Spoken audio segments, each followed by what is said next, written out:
And then there were two. And then there was one game remaining in the 2024 baseball season. Welcome to Eastlake, Ohio, and Classic Park, and the 2024 NCAA Division III Baseball Championships. This game is for all the marbles, for a national championship. And that hardware you just saw, the Misericordia Cougars taking on the Wisconsin-Whitewater Warhawks. Bob Brainerd, Bill Brophy, our terrific crew here in Ohio. We just got done, Bill, watching a 16-10 game, a game that Whitewater had to have, and they got it, flexing their big bats, hitting 5 home runs in that game. Now, here for winner-take-all affair. Well, we've learned these teams can put up runs.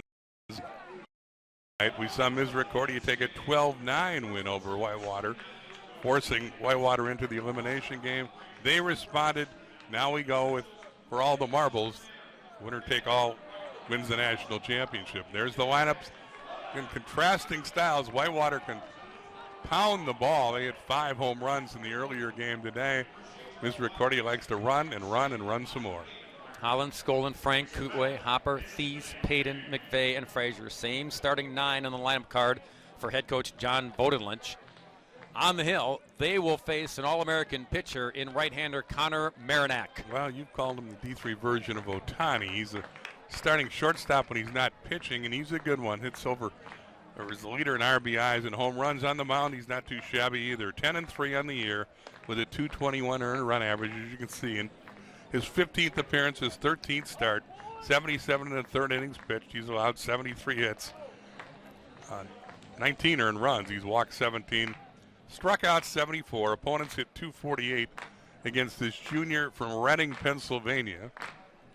And in the tournament,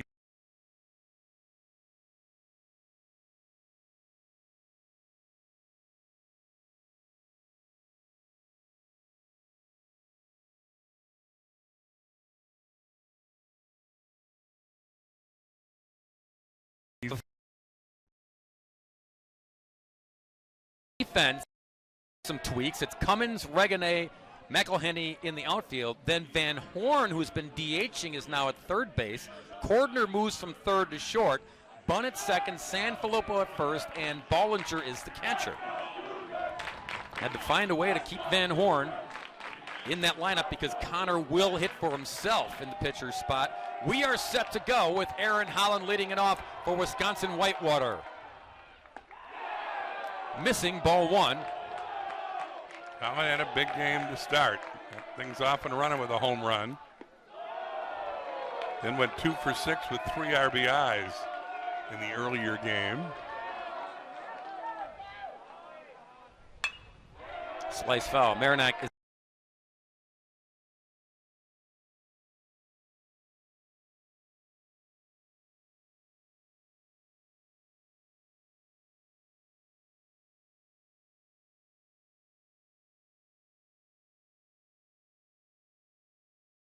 first battle here. See, Marinac's got the war paint on.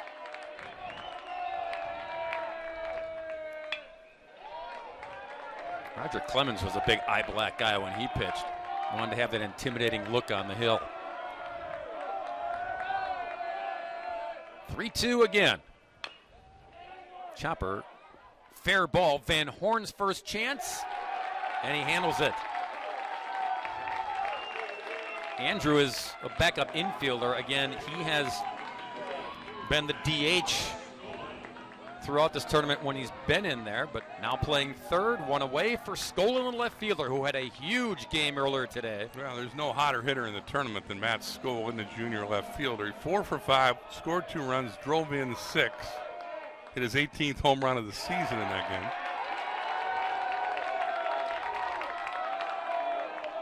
Want to know to the first team All-American who's played like it here in Ohio. Almost nipped him there, 1-1. Skolin 14 for 30, has scored 10 runs and driven in 14 runs with 3 home runs here in Iowa, or in Ohio. We're not in Iowa anymore, Bob. No, last year. Yeah. We're in East Lake, Ohio, about 20 minutes from downtown Cleveland at the home of the Lake County Captains, the Cleveland Guardians Midwest League affiliate. 2-2. Shout out to Hannah Halverson and Allie Wilson from the American Rivers Conference in Iowa. We know they're dialed in. They were our gracious hosts last year. Count goes full on Skolin.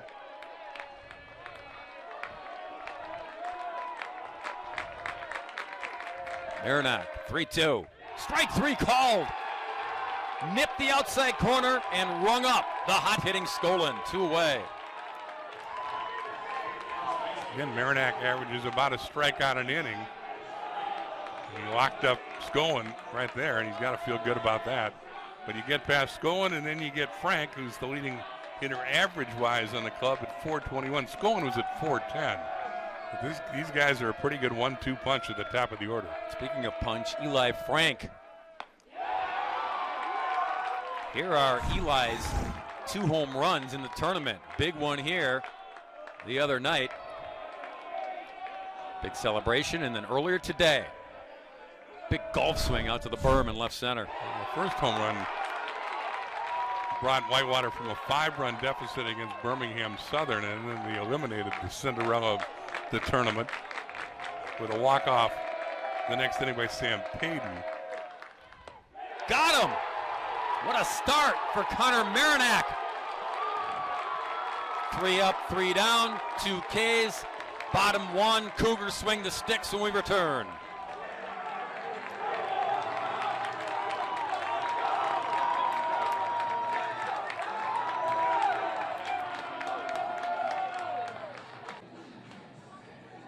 Starting lineup for the Cougars and head coach Pete Egbert. McElhinney, Regane, Bollinger. Maranak, the pitcher, stays there in the cleanup spot. Then Cummins, Sanfilippo, Van Horn now at third, Bunn at second, Cordner at short. They will face from Whitewater the lefty, Cade Barrett. He's a junior. Been all WIC the last 2 years. Barrett is senior out of Germantown, Wisconsin, suburb of Milwaukee. There you see his numbers on the year. In the tournament, Barron appearing for the 3rd time, his 3rd start. He's got a win. In 11 innings, he's allowed 9 hits, 4 earned runs. He's walked 5 and struck out 10. Getting the start here in game 17 of a possible 17-game tournament. Yep, we're going to play them all. McElhinney leads it off. Strike 1 to the pesky leadoff man for the Cougars.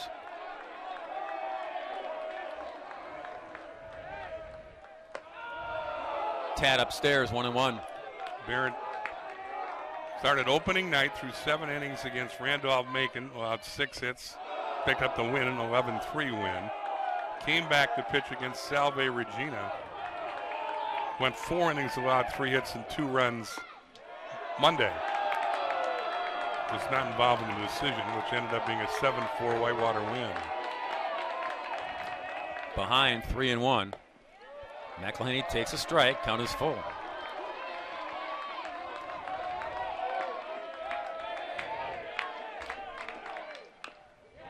Tapper foul to stay alive.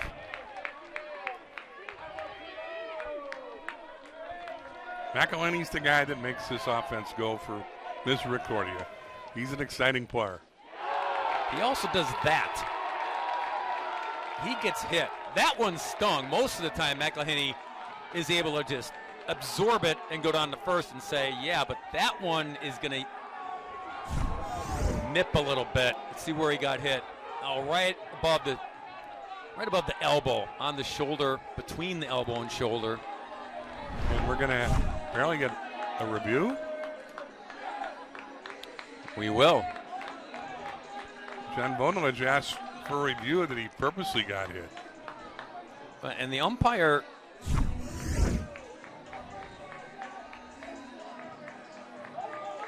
Well, that pitch is inside. Yeah. But the umpire, and again, so we're just reading signals. The umpire motioned about where he was hit, and maybe it's a guess. that he was in the strike zone.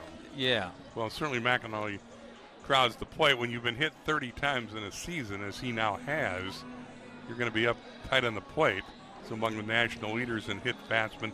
As a team, this club is among the national leaders in hits batsmen. They've had 143 times they've been hit by pitches this year. That would have been 144 if this play holds up following the review. Each coach gets 2 reviews to challenge plays through the first 7 innings. When we get to the 8th inning and on, the umpiring crew can look at plays on their own discretion. So this would be a Whitewater challenge. If they win the challenge, then they keep it. And here comes the decision. Whitewater review. It's a hit batsman. Hit batsman. Keith Peterson is the home plate umpire. Russ is Justin Burton at second. J.B. Torres at third. And Justin Birchie's down the line in left. And Brett Kohler is down the line in right. He's the crew chief. And he was involved in the review along with the plate umpire. So Jack Reganay now with his teammate at first base. Tries to drop down the bunt. And if you're just joining us after 17 days of games in this tournament, Misericordia plays small ball. They are big-time advocates. You've seen they get on base a lot for the hit batsman. They also steal a lot of bases. They bunt them over. They are old school. They get hit by pitches. For sure. And because of all that Bill explained, Danny Hopper, the third baseman, who has seen this a few times already, is weighing on the grass at third base. Reganay gets it down. Barrett will field and toss to first. Sacrifice complete by Reganay. That's his 5th sacrifice bunt of the tournament. So there's McElhaney at second now for Bollinger, the catcher.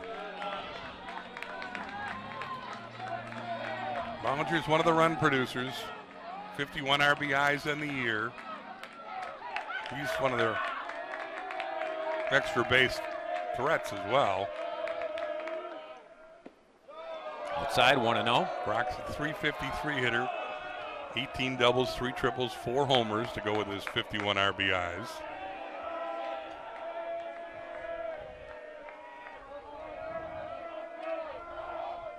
Barrett fouled off by the catcher. Defense for the Warhawks is Skolin, McVeigh, and Payton. Left to right in the outfield. Hopper, Frazier, Thies, and Frank on the infield. And the freshman catcher, Holland, behind the plate for the lefty, Barrett. 1-1 to Bollinger. Make it 2-1. Bollinger 9 for 26 in the tournament. Went 2 for 3 earlier today. He has swung a hot bat here in Ohio.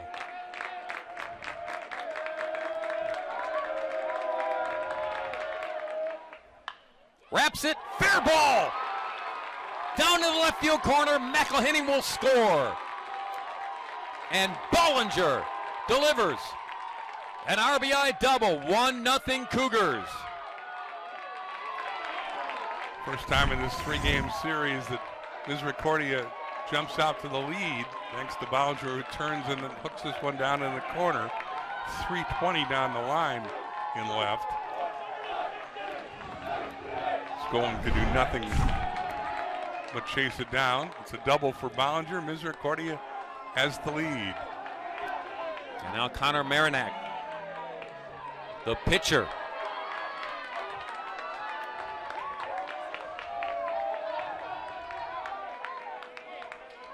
Barrett delivers a ball.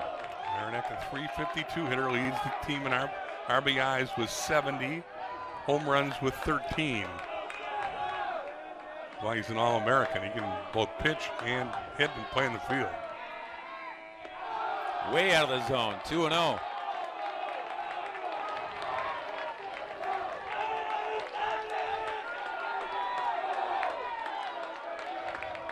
Marinac hitting but 200 in the tournament, though. Just 5 for 25 with this one extra base hit. 3-0. That Cougars dugout, they were quieted for most of the first game because Whitewater jumped up to such a big lead. 12-1 at one point. They're making racket here. Strike, 3-1.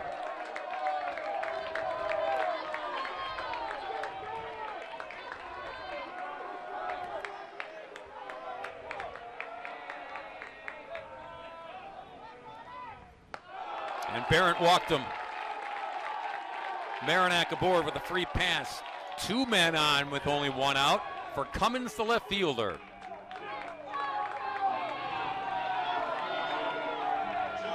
Here comes John Vodelench to chat with his lefty. Well, there's no action in the bullpen. This is just to settle him down. Barrett has been a busy boy in the postseason. I told you he's pitched twice here. He also beat La Crosse with a complete game 3-hit shutout in the Super Regional. The game they had to win. It was an elimination game after La Crosse won the opener 3-2 of that series. And Barrett throws the shutout, and Jack Hagan got the win in the clinching game. That Super Regional was in Whitewater. But Barrett struggling out of the gate here. That was kind of like Dad talking to his sons out there on that conference with Vodelench. Cummins, a .366 hitter, 4 homers, 47 RBIs. In a big spot here, trying to add to the early lead. 1st and 2nd and 1 away. Cummins was 3 for 5 in the earlier game with 2 ribbies. Smacks it to right for a base hit. Stop sign goes up. Throw came in. Good call there by Pete Egbert down the line, but the bases are loaded for the Cougars. Well, Pete has shown he's pretty conservative the way he coaches third. It's a well-hit ball to right, and Payton does a nice job of charging and getting this ball in. So they hold up the runner, Bollinger, at third.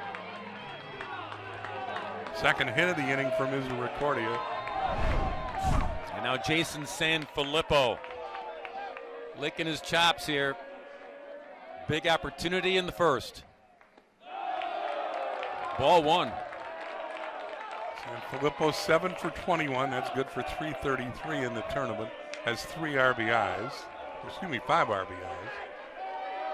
On the year, he's a .309 hitter. Delivers here. A run in. And the bases will stay loaded. It's 2-0 Misericordia. And again, more station-to-station baseball. As Sanfilippo finds a fastball he likes and sends it into left field. Again, Swollen does a nice job getting in and makes an accurate throw to the plate. So it was wise for Egbert to hold up the runner. He did. His team has a 2-0 lead, and the bases still loaded with 1 out. Jack Hagan runs down to the Whitewater bullpen to get loose. Andrew Van Horn. Ball 1 upstairs. Van Horn's been the hottest hitter in the tournament for Misericordia coming into today. He's 9 for 19. Up in the air, shallow left. Frazier giving chase, and Frazier makes the catch. Turns and gets it in quickly. 2 away. That's a big out for Barron.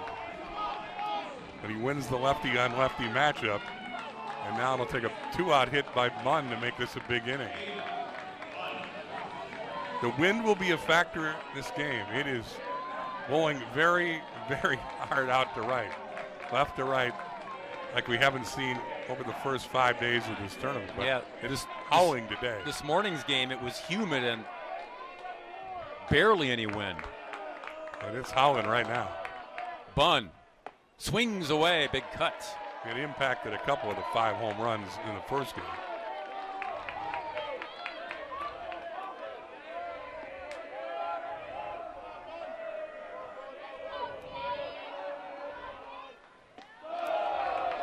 Inside, evens the count at 1-1.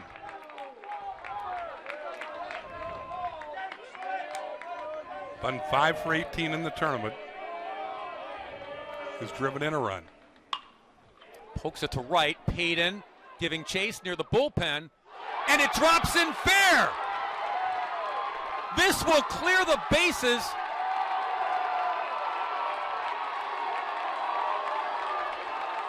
My goodness. Cougs exploding here in the bottom of the first. Big 2-out hit by Bunn. He goes the other way, and I think Peyton overruns this. He certainly misjudged it, and the ball goes over his head.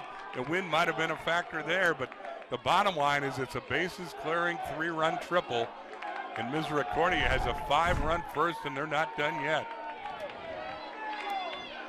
That Cougar dugout was crazy go nuts.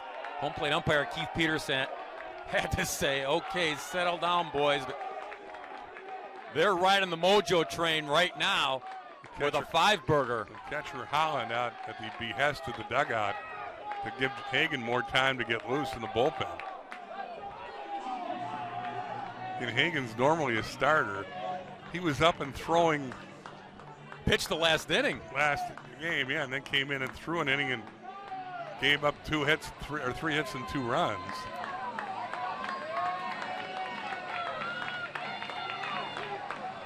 But that was an hour ago. Cordner will be the hitter. So all 9 Cougars going to get an AB here in the first. And here comes John Vodelinch, and here comes the change. Barrett will not finish the first inning for Whitewater. We will step aside in East Lake and reset things in the bottom of the first inning.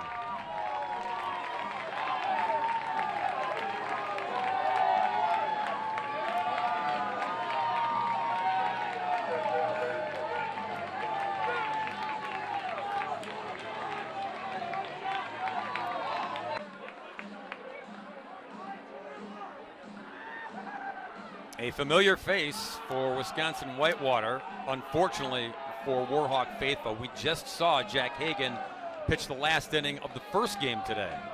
Hagan came in to really put out the fire. He got up, it was 12-1 at one point. Misericordia ended up getting the tying run to the plate in the 8th inning of that game. Then against Logan Eisenbarth, he retired this side, but Hagan was hot in the bullpen. Whitewater ended up with 4 insurance runs to make it a 16-8 margin. But since Hagan was warm, they brought him in. He gave up 2 runs and 3 hits in that game, which finished about an hour ago. And now Hagan on for the 4th time in the tournament. He had 2 starts earlier, pitched 9 innings in those 2 starts, allowed 11 hits and 7 runs. But Hagan here will be asked to get the 3rd out and then give him some innings. On the year, Jack's 9-0. This is his 16th appearance. He's got 2 complete games as a starter. Came into the day with a 3.13 ERA. He will pitch to Owen Cordner. Runner out at second with 2 away for the Cougars.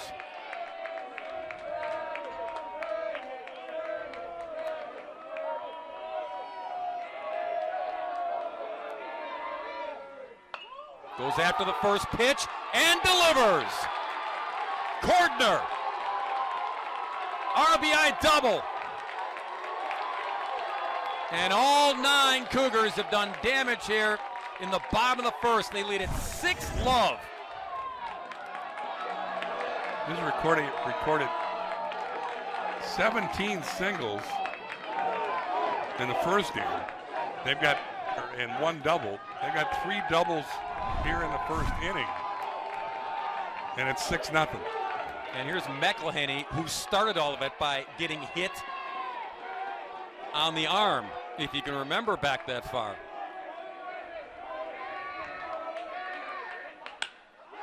He's got a hit.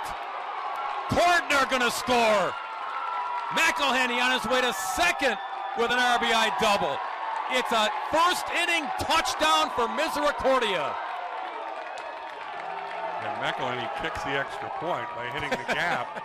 He was thinking double out of the box. The way he runs, Skolin doesn't have a chance to throw him out. What a start by the Cougars. But remember, Whitewater averages 10 runs a game. So don't go running away from your computer. Nope. Jack Reganet for the second time. He was the first out of this inning, but only because he sacrificed.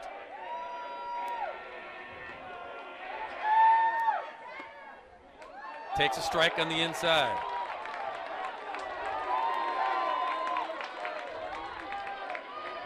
We talk about Whitewater's offense, and they've scored 25 runs in 2 games. Misericordia in this series now has put up 29 runs. Just foul.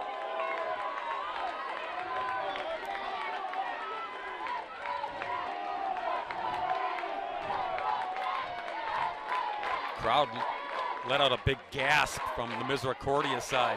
And now they're chanting, "Let's go, Jack."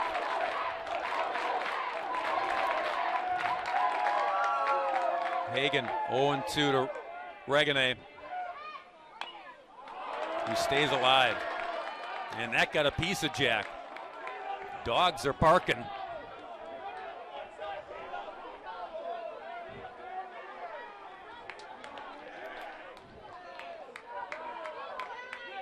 Regane is a 278 hitter. He plays the heck out of center field, though, and they want to keep him in the game to be sure, but he's hurting. Yeah, got the heel, a foul tip. Sometimes you can shake those off, but that one got him flush.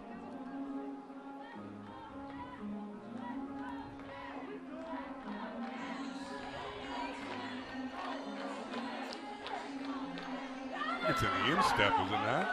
Yeah, it is. See, right in that ankle area, training staff working on him, trying to get the feeling back.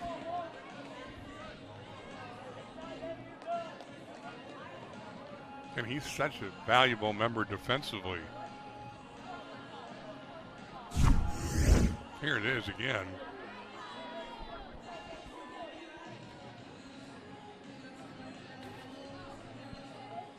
Yep, inside, instep. Right away, he walked out thinking he was going to shake it off, and then he just kept hobbling and hobbling. And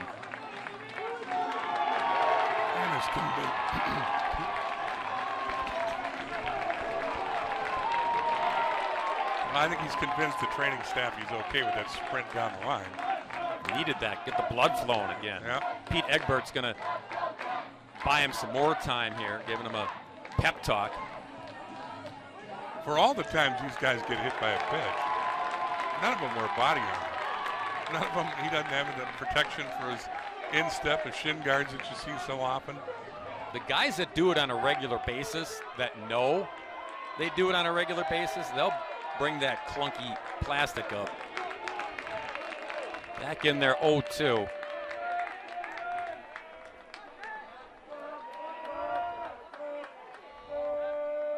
See McElhenney dancing there behind second. 1-2. Cougars changed their uniform tops. You notice that?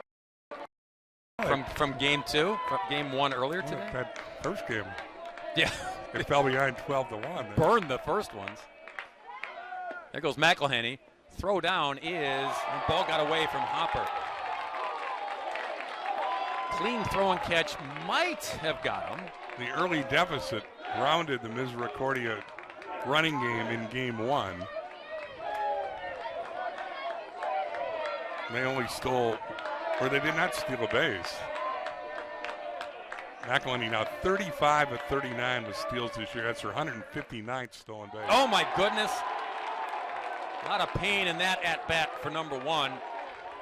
Hagen hit him after the foul tip. And Hagen's arguing his case, and he'll lose that. 21st time this year Regane has been hit by a pitch. Second only to McElhenney's 30. So these guys are used to the pain and taking one for the team. And be alert to Regane running. Volnovich's going to come out and I think he wants to yip at the umpire more than talk to Hagen. Yeah, he is.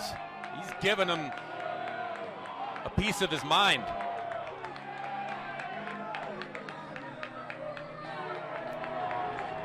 And that'll be it for Hagen. So Hagen came on trying to get the last out of the inning. He can't get the job done. We'll step aside one more time here in Eastlake.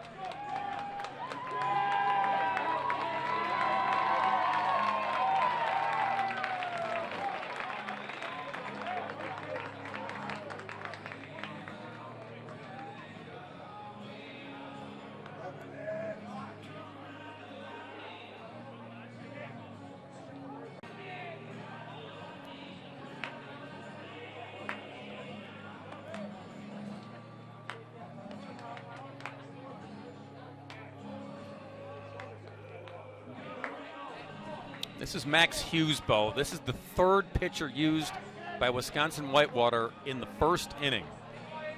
We've gotten to know Max Hughesbow, though. This is his 5th appearance in the tournament. 1-1 in the tournament with a 482 earned run average. He's thrown 9 in the third innings, allowed 12 hits, 5 earned runs. On the year, Hughesbow on for the 16th time, his 4th out of the 5th out of the bullpen. He's 6-3 with a 485 earned run average. Thrown 59 in the third innings, allowed 65 hits, 32 earned runs. He's walked 7, struck out 59. And somebody's got to give Whitewater some innings. I guess somebody's got to get the third out of the first inning. But Misericordia up there with Bollinger again, one of their top run producers, with runners on the corners and be alive for Regnier to steal a base. Bollinger was the first run producer in this inning. RBI double to get the party started. Runner goes from first, and Holland didn't get a clean grab, so easy picking for Regnier. 28th stolen base for Regnier. And again, when you're up 7, you can run and run and run as much as you want until they stop you. And that's what Misericordia likes to do. A strike, 1-1.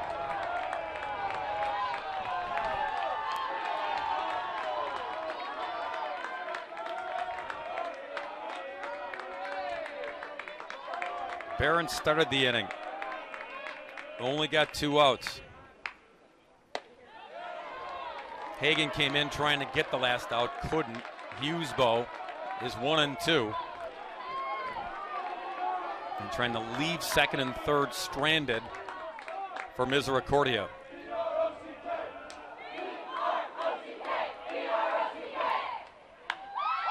Bollinger lifts it left center.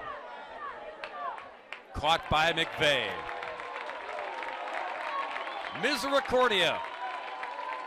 Great start here in our championship tilt. 7 runs on 6 hits.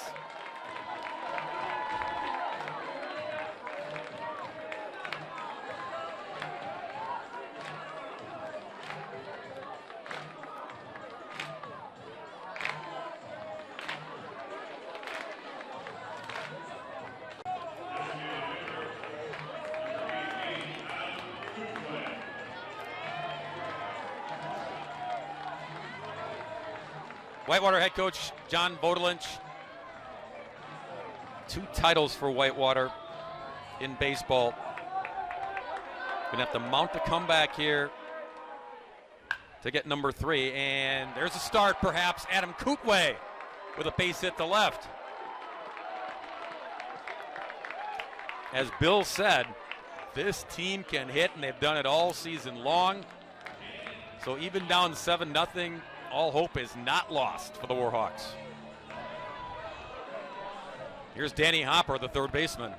Kootway's first hit of the day. He took the counter in the afternoon or the earlier game. Ball 1 from Connor Marinac, who went 1-2-3 in the top of the first. Comebacker, flagged by Bunn. Shovel toss to second, out there. They won't get the runner at first, but what a play by Bunn. Yeah, that was ticketed for center field. And Bunn extends, makes a play on a well-hit ball by Hopper. They get the force and second at Kootway. Tip your hat to Bunn on an outstanding play.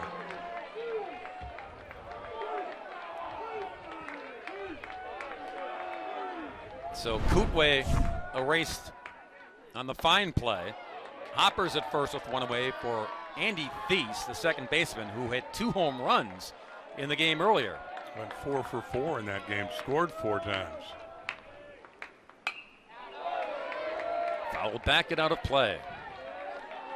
He's 9 for 29 in the tournament. Just scored 6 runs, driven in 6 runs. 2-1. On the year, Thies is a .353 hitter with 15 homers and 70 RBIs.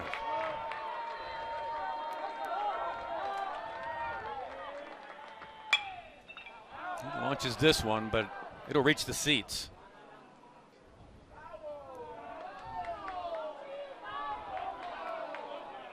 So 2-2.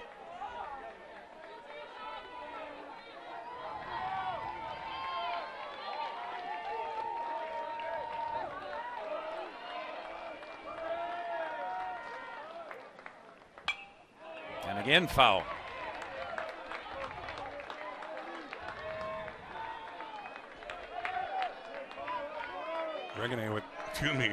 Merrimack with a 7-run lead, just pouring in the strikes.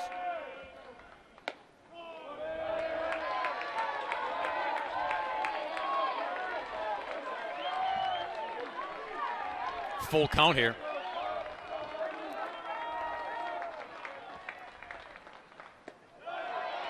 Misses for ball 4. Didn't want to do that with a 7-run lead. Nope. 2 aboard with 1 away for Sam Payton.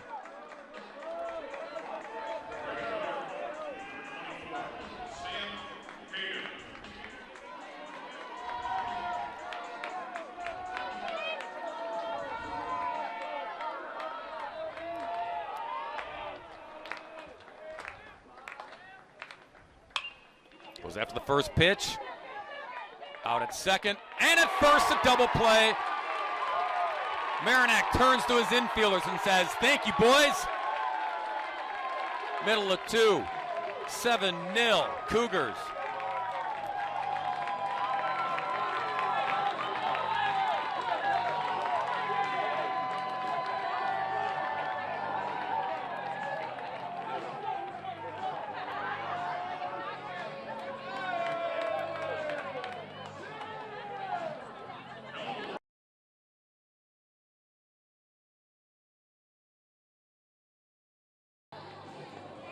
Bottom 2, Cougars back to the plate, leading 7-0. Guardians represented here, the Cleveland Guardians just down the road.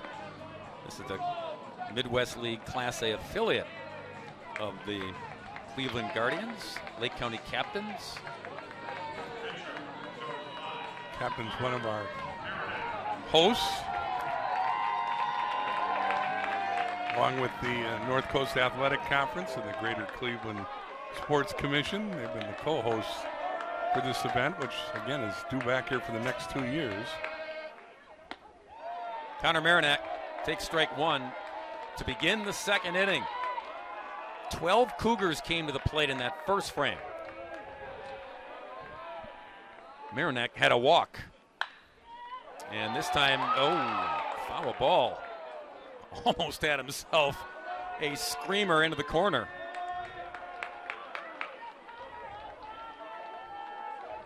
Third base umpire J.P. Torres right there.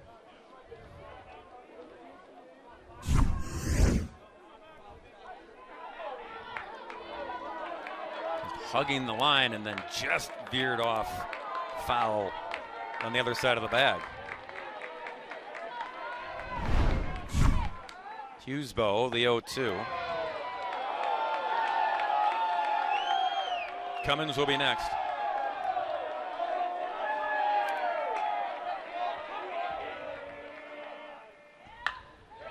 Launches to left, but right into the mid of Skolin. And there's 1 away.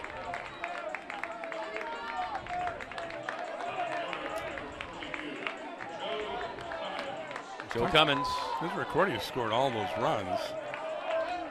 And really, their top run producer hasn't done much at all. Merrimack's been quiet here for a week. Driven in 2 runs.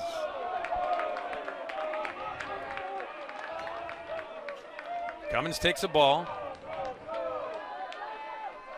Singleton scored in the first.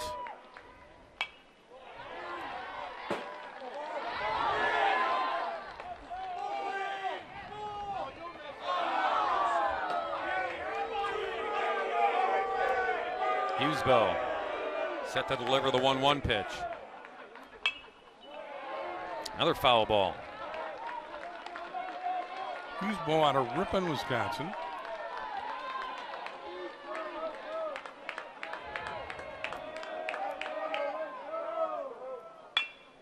Off the end of the bat, right to Frazier at short, and there are 2 away.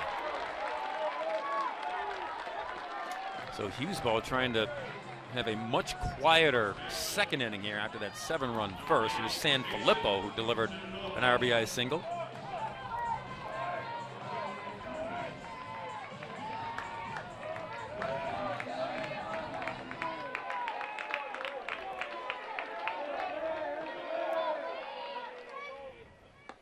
Strike 1.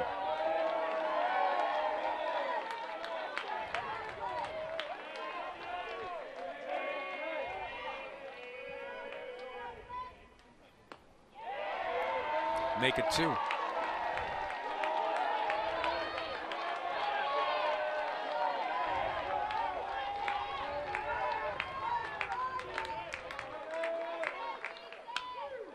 It's an experienced Misericordia squad. They were in this event a year ago in Cedar Rapids. Most of this lineup was a part of that. A lot of juniors and seniors. Van Horn's a freshman, and so is Owen Cordner. But the rest of them are all tournament tested, battle tested.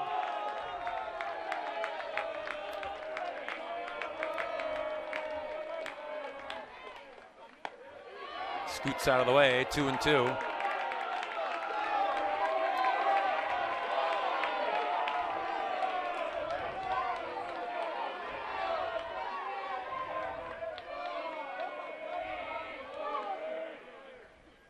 And Hughesville hits Sanfilippo. Third hit batsman in this game.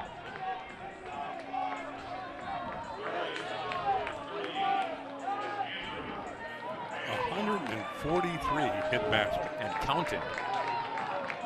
Andrew Van Horn. Sorry, I didn't throw in the numbers from the first game. 146 hit batsman. Yeah, don't shortchange them. Well, they averaged 3 a game, and they had 3 this morning, and now they're at 3. They're on average here. We're in the second inning.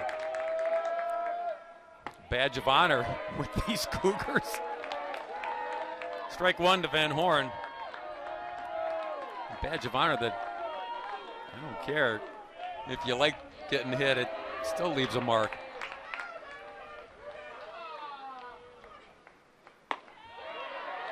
Strike 2. It certainly helps your on-base percentage. They have 217 walks and now 146 hit batsmen.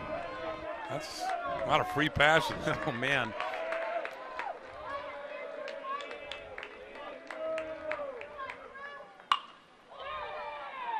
Grounded to Thies. Out of the inning. No damage done this time by Misericordia, but after 2, their lead is 7-0.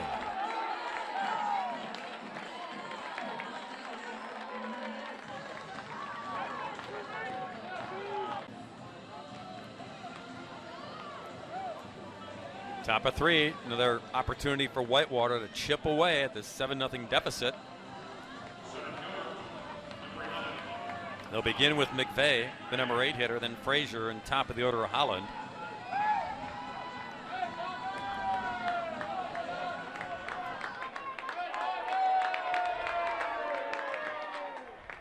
Dom's a freshman outfielder, nice looking player, great speed, covers a lot of ground, has fans in the stands, has a base hit. Leadoff man aboard for the Warhawks. Brings up Frazier, the shortstop. 1 for 4 this morning.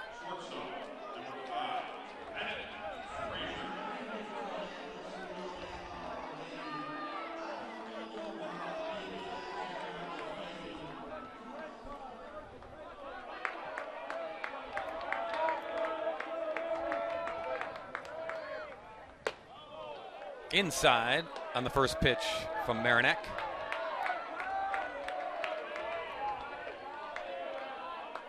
Frazier 2 for 3 in the earlier game with an RBI. 7 for 25 in the College World Series.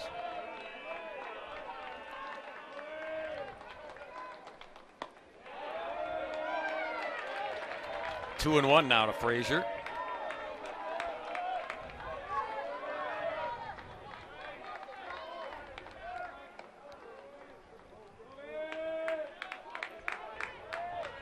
letting McVay know he's over there. But boy, you're going to try to steal a base. You better make it when you're down 7 runs. Mm-hmm.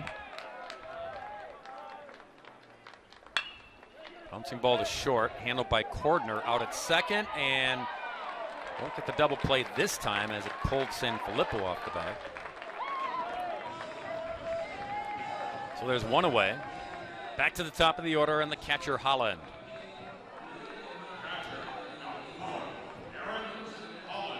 Aaron grounded out in the first.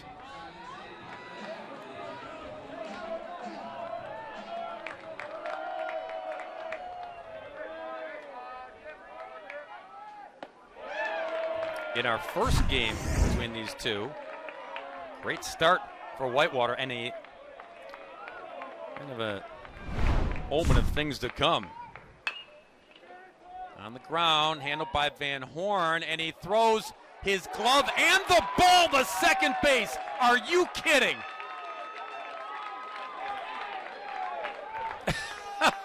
You often see a pitcher do that. Throw it over to first. Not often, but occasionally. You'll see it here. Van Horn takes the chopper. Momentum's carrying that way. Can't get the ball off his glove, so he throws both the ball and the glove to the second baseman Bunn to get the force. You heard the expression through the wickets? Well, it didn't go through the wickets. It got stuck in the wickets. 2 away.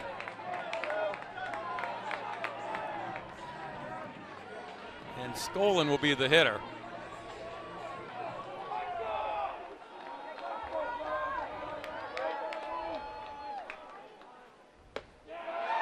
Marinac struck out Skolin in the first inning.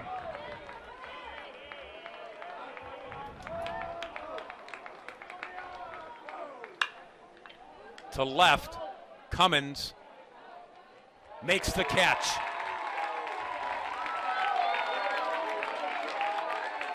Middle of 3 here in Eastlake, Ohio. Misericordia leads it 7-0.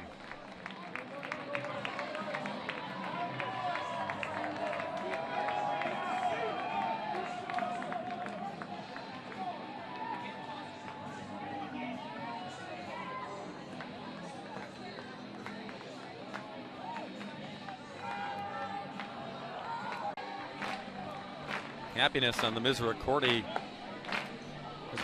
side of the ball diamond after a great start by their guys with a 7 spot in the first inning.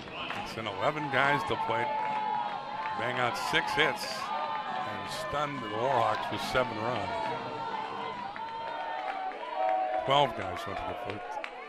Too many for my counting. Math is hard, Bill. Well, they went through 3 pitchers, so. Yeah, that was the number that stuck out the most. Here's Gabe Bunn. Bunn had probably the biggest blow in that inning, Bill. That little poke into the right field corner that Payton kind of overran, and it dropped in fair and cleared the bases. Yeah, that turned it into a big inning, really. It also KO'd Cade Barrett.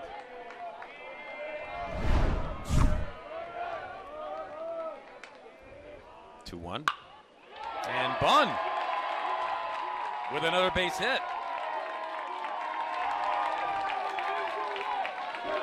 He was quiet in the first few games, right?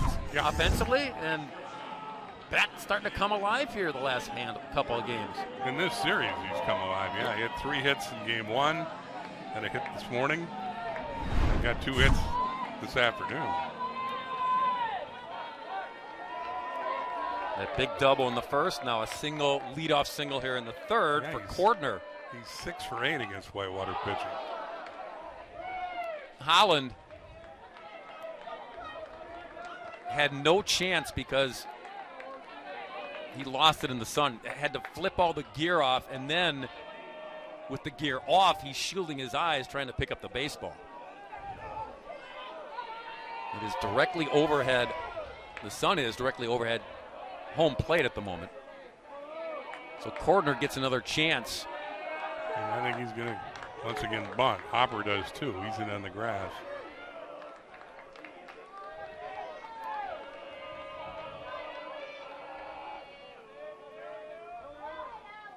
Squares, gets it down this time, and it's a beauty. Allen with the toss to first, sacrifice complete, bunt to second here with one away. That's his 5th sacrifice bunt of the College World Series. And again, that's what Misericordia does. And now McElhenney, 3rd inning, 3rd AB. Hit by a pitch in the first. Doubled also in the first.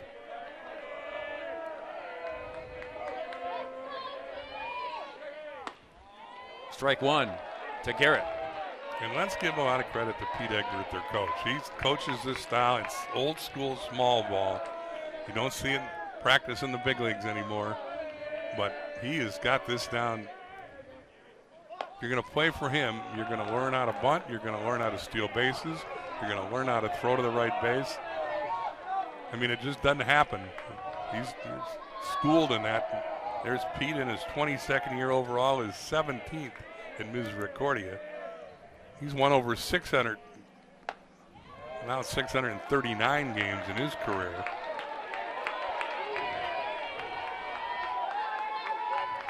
One and two to McElhenney.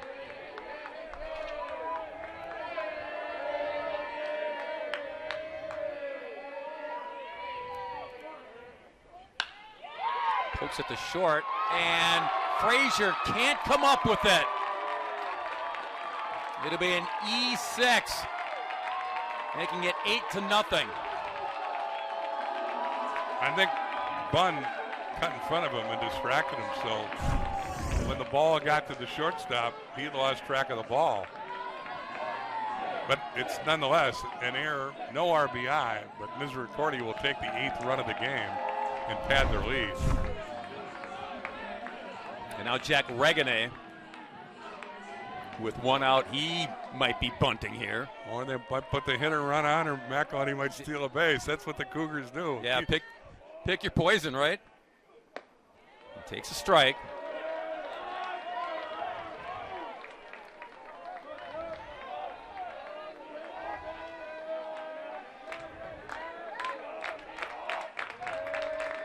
On the Mac Freedom Conference, they're the champs. All the way from Dallas, Pennsylvania to here. I haven't seen the mascot today, though, Bob. Archie McGraw was here for game 1 of the series. Disappointing. Yeah. McElhenney bluffed, took some stutter steps over there. Ahead of Regane, 0-2.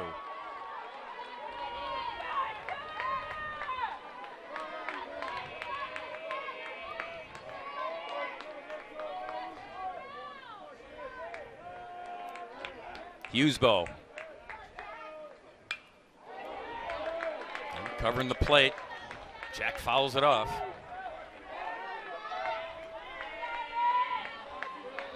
Archie was here. He was. A couple days ago. From the night game on Tuesday. Why wouldn't you stick around with a national championship on the line?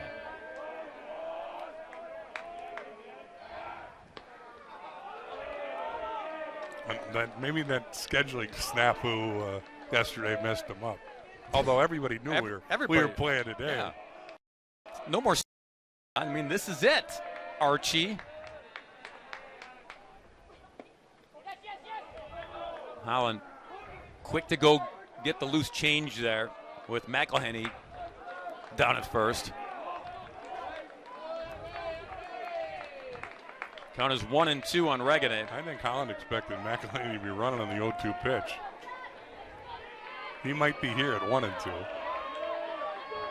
Infield, or the third baseman still in on the grass, Hopper. Laced over the glove of Frazier for a base hit. Look at McElhenney going to go to third. And he's in there.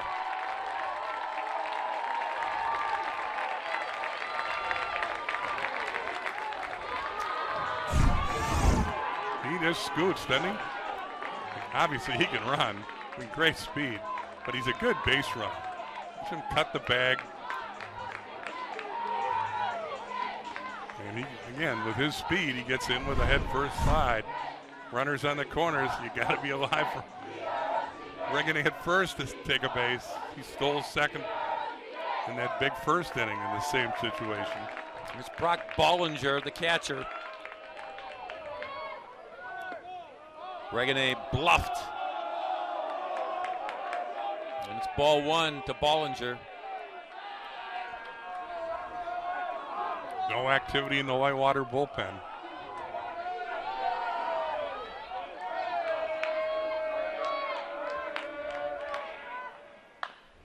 Bouncer, foul.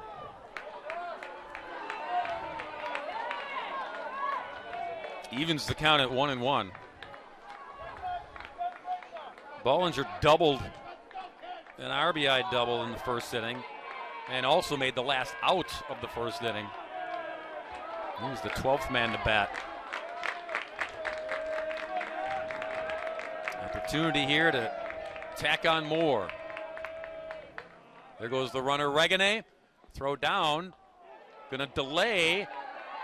And there's McElhinney scoring. Tag applied for the second out. But they'll trade that out for another run to make it 9-0. Again, that's a called play. Regane breaks for second, stops short, and when the throw goes through from Holland to the middle infielder, McElhinney breaks from third. Scored without a throw. They get Regane in the rundown, but again, you'll take the run. 9-zip. 2-2 meantime to Bollinger. So there's two away.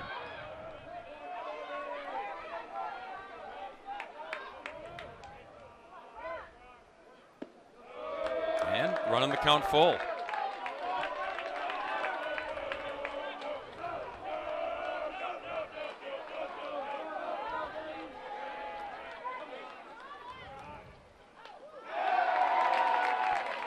Hit batsman number 4.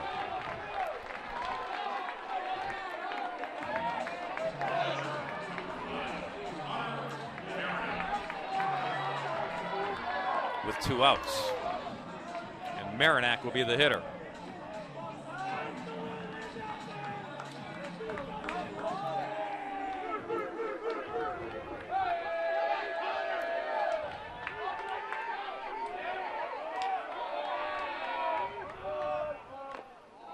Tied him up there. And the Whitewater bullpen starting to get busy. Cade Hansen walking down there to get loose.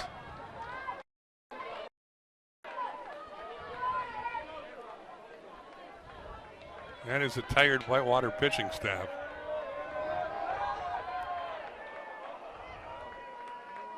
They used 5 pitchers in the earlier elimination game. Side retired here. But 2 more on the board for the Cougars.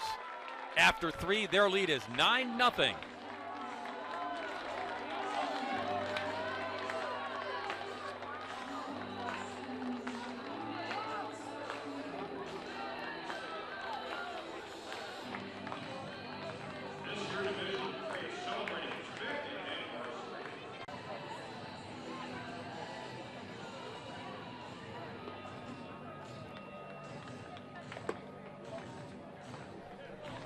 Starting pitcher Connor Marinac, an All-American, utility player for what he does in the field and on the hill.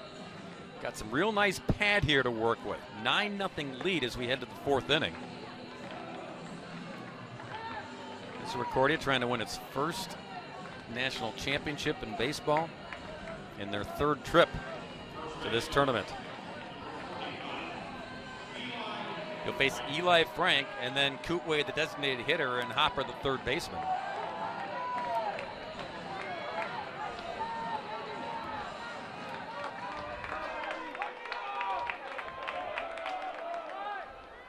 And first pitch to Frank is a big whiff. Yeah, he didn't shorten up there. We've seen Eli connect on swings like that and send pitches to the Sunoco station out on the road. This one chopped foul. Marinac's pitching on regular rest. He threw Saturday about 4 runs and 9 hits in 6 innings against Lynchburg.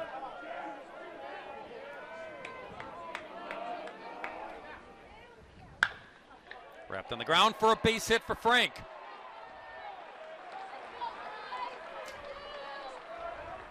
Second straight inning. Third straight inning. They've had the leadoff man on. They haven't got a runner past first base. And the batter will be Kootway. Marinac was the winning pitcher in the Super Regional through 7 innings against Christopher Newport. Allowed a run and 5 hits. Won a game in the Regional, 5 innings of work against Keystone.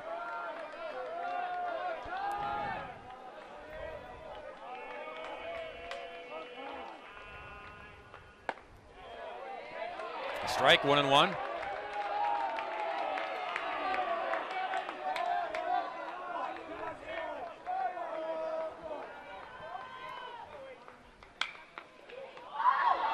Van Horn couldn't corral it.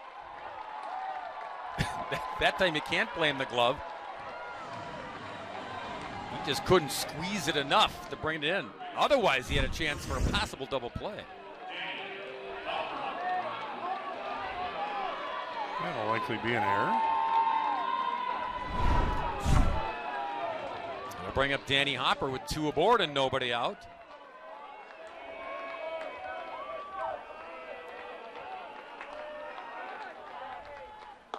Van Horn went up and timed it well. He just needed another inch or so.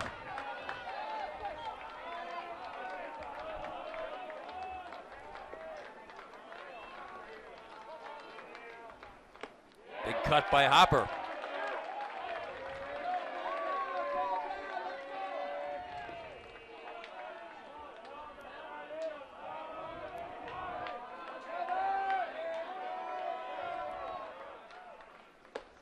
And another one.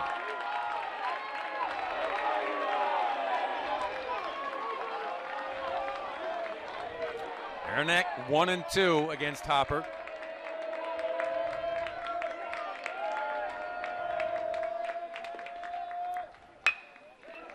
Try and turn it here. Out at second. Not at first. Good job by Bunn to Cordner to Sanfilippo to almost turn it. But there's one away. Frank over at third. Corners for Thies.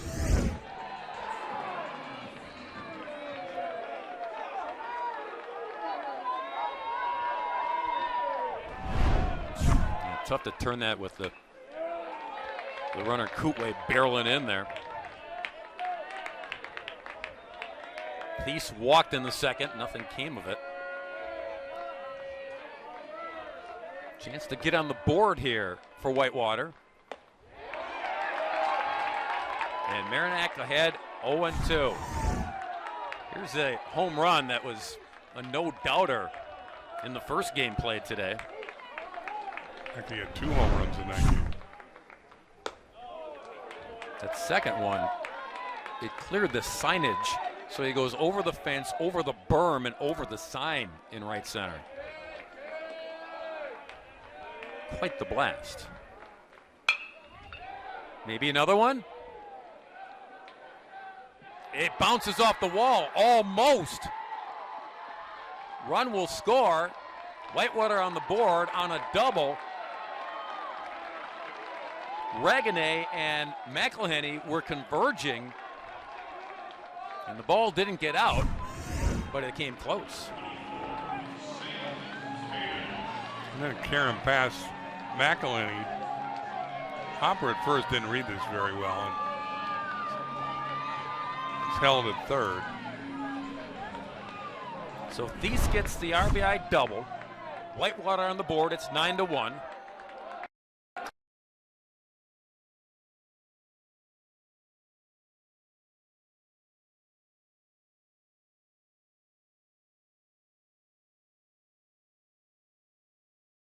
Second and third.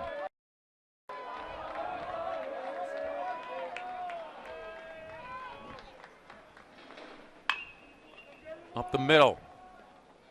Cordner makes the play. They pick up one of the runs to make it 9-2. There are 2 away as Hopper scores. Thies at third and McVeigh the hitter.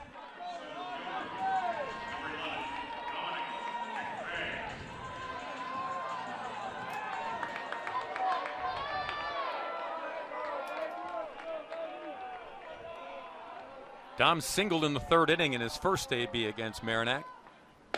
Upstairs, 1-0.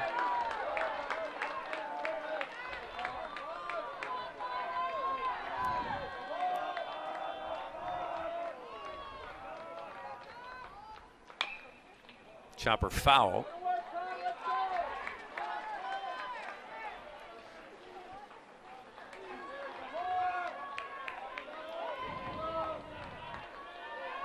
One and one to the freshman center fielder.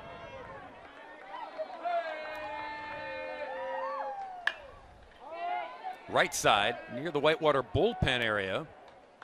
And that's where it'll land. Foul.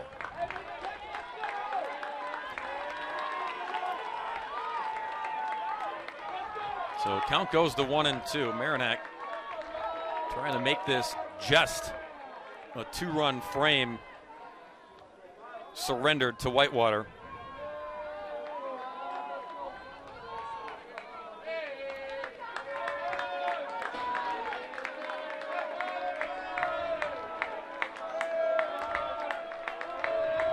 Merrimack at 53 pitches.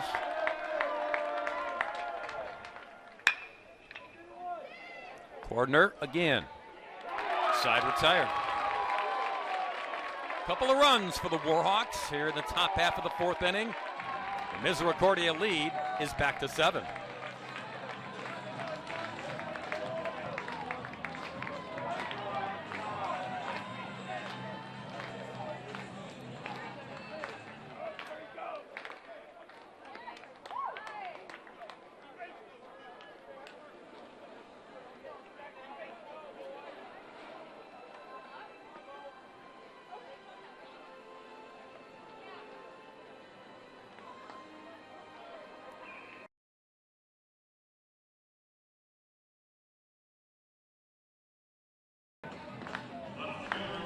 There is the national championship hardware available for the taking. It's game 17 of this tournament. Each of those 2 teams represented won a game. Misericordia took game 1. Whitewater earlier today claimed game 2. Most of these teams came out of their losers bracket to get to the championship series. Both teams won opening day on Friday, lost on Saturday, and scrambled out of their respective losers brackets in Pool A and B to go 4-1 in pool play and advance to the championship series, where they've traded slugfests. Misericordia won 12-9 Tuesday. Whitewater won 16-10 earlier today. Joe Cummins is the batter. 2-0 to Joe. 3-0. Sanfilippo to follow, and then Van Horn. Again, if you like good pitching, you're in the wrong place. Although Merrimack pitched very well. Hughesbo gets the strike. He's allowed 5 hits in 4 innings. But pitching with the lead, he's gone right after guys. That is ball 4. And the leadoff man aboard for the Cougars. It's the way they like it. Sanfilippo now the hitter. RBS single in the first for Jason.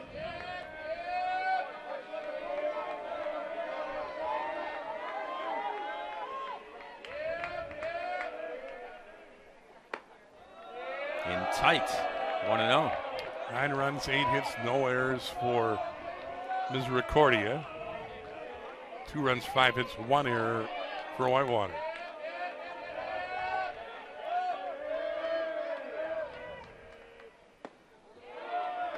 Checked his swing. And checked in time, 2-0. check that. They called it a strike, 1-1.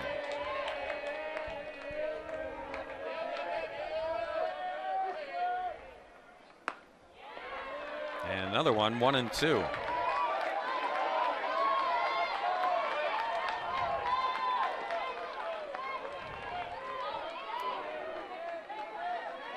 Cummins over at first base for Misericordia.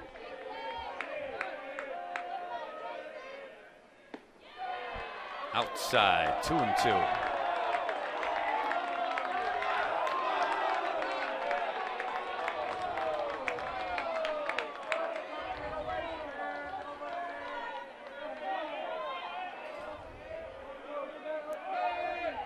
Husbo brings it. Sanfilippo tags it, but hanging up there for McVeigh to make the catch as he backpedals for out number 1. And now the third baseman, Andrew Van Horn.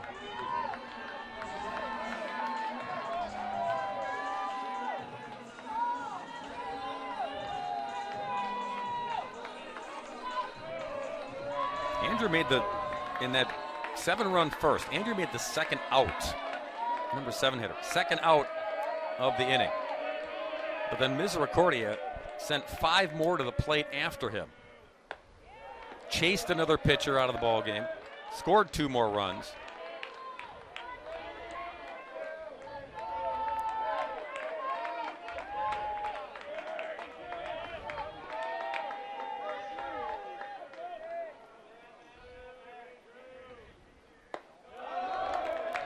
Watches it, 1-0.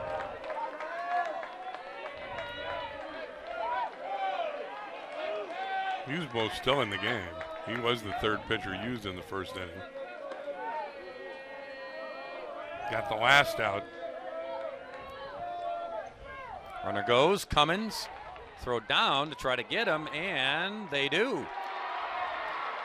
Frazier took the throw, and in a cloud of dust and little bumper cars down there, applied the tag. 2 away. It's only the second time in the tournament Misericordia has been caught stealing.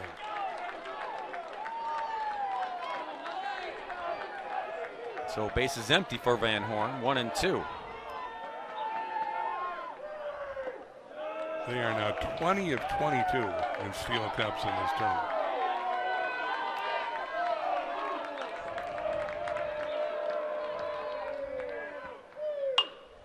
At the end of the bat, and Skolin gets to the spot. Side retired. Nothing across for Misericordia. We go to the 5th. In the national championship game, it's 9-2 Cougars.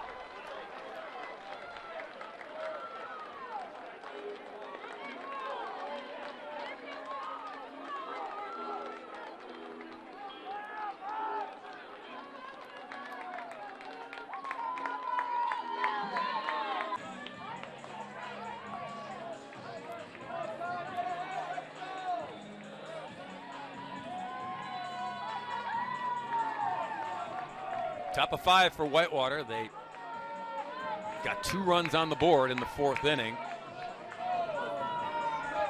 Back to work. Scratching and clawing. An offense that's capable. Van Horn takes care of Frazier in the first pitch. 1 away. Back to Holland, the catcher. That's 10 ground ball outs for Marinac. The first 4 1/3 innings.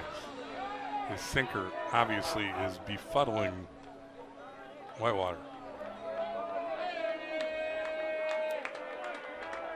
Good word, befuddling. Another ground ball. Yeah. Another throw by Van Horn to Sanfilippo. 2 away on 2 pitches. Skolin, the hitter. Marinac has thrown 60 pitches thus far. So pitch count shouldn't be an issue for this All-American right-hander.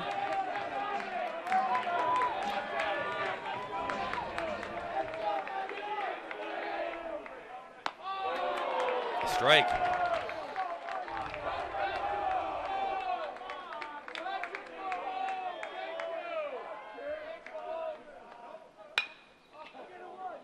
Ground ball, it finds a home. Past the diving Bunn.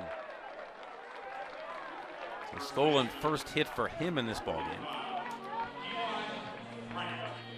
Yeah, Marinette got another ground ball, but that one just eluded the second baseman and found some grass in center field. Now the big first baseman, Eli Frank. Singled and scored in the fourth inning. Whitewater with 6 hits now.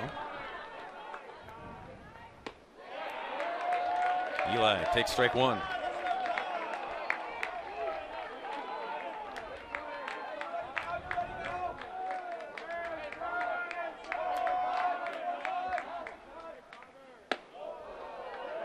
One and one.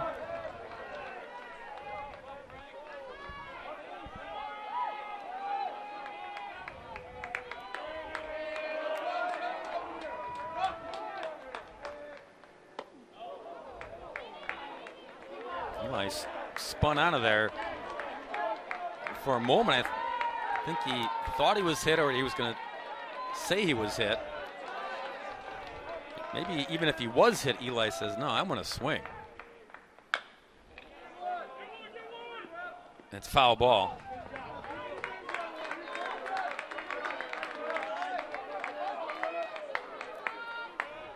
So it's 2-2 on Frank. Warhawks just haven't squared up many balls against Marinette.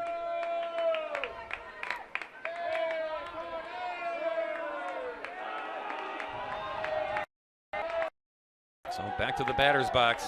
Beast had that ringing double last inning. But that's about it as far as making solid contact.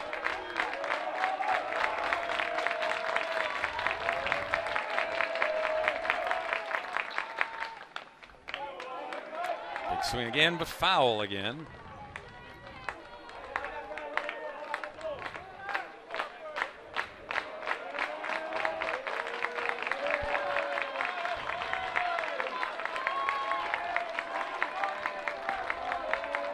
Marinette 2-2 on the way.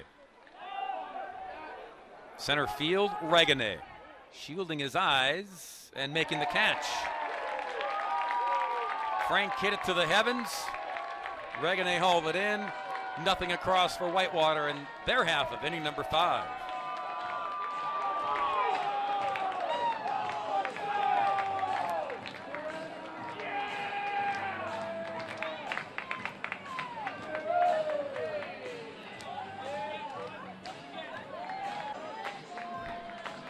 Gabe Bunn will lead it off in the bottom half of the 5th inning. In the first inning, Bill, this really was the blow that really stung the Whitewaters. Yep, and biggest of 6 hits. It came with 2 outs. It cleared the bases. It's going a bad break in the ball and ended up going over his head, and the bases were cleared. And Misericordia has had a comfortable lead since. Drove in 3 on that play, and then a couple more scored, and it was a 7 spot when it was all said and done. So Bunn leads off here. 0-2 to Gabe. Cordner's next, and then McElhenney back to the top of the lineup card.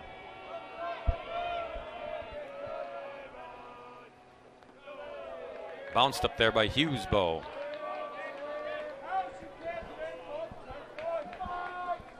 Hughesbow giving the Warhawks some innings.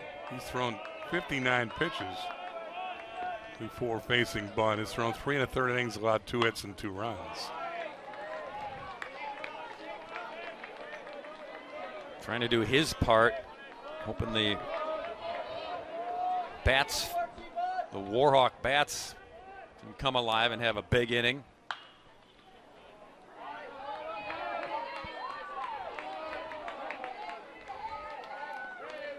And this is Hughesbow's 5th appearance in the tournament.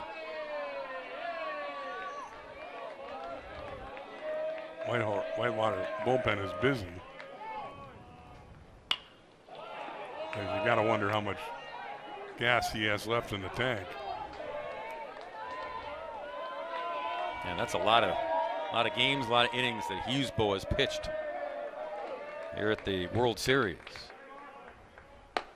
2-2 to Bunn.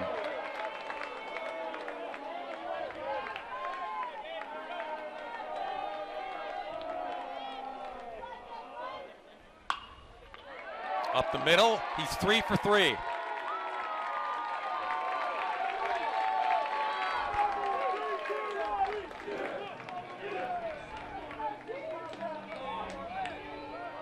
Leadoff man aboard for Misericordia. Bunn is 7 for 9 against Whitewater in this 3-game series. He's the Warhawks' kryptonite.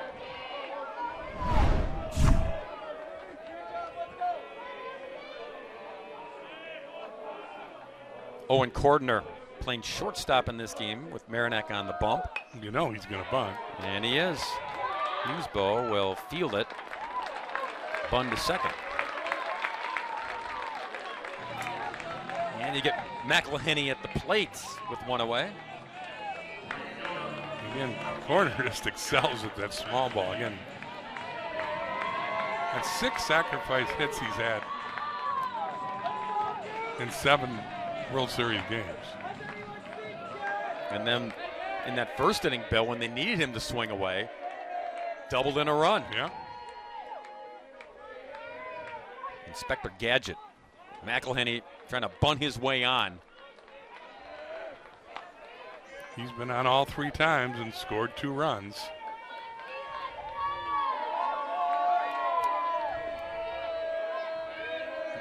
McElhenney has scored 71 runs this year.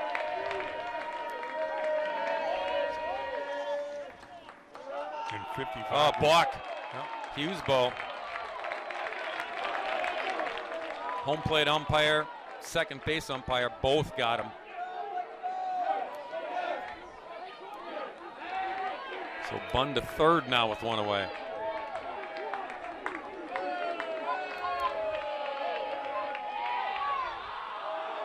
That's another balk. Wow. Hughesbo, what in the world? It's 10-2.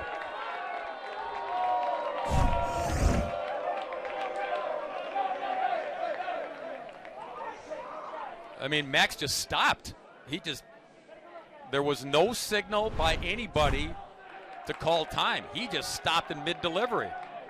Yeah, that was puzzling. Back-to-back walks to give the Cougars another run. So a single, a sacrifice, and 2 balks produce a run here with nobody out in the 5th. Music to the Misericordia ears. Here's a look. Even Hopper, the third baseman's kind of like saying, what's the deal? That's just a mental error as much as anything else. Yeah. I don't know what Hughesbo was. I don't know. I just don't know. Thies for the second out. And Reganet will be the hitter.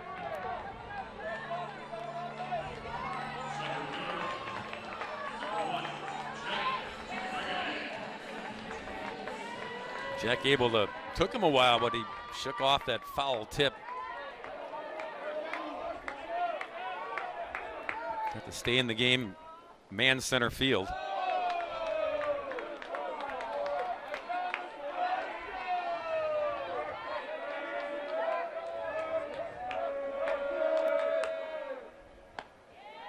Strike 1-1.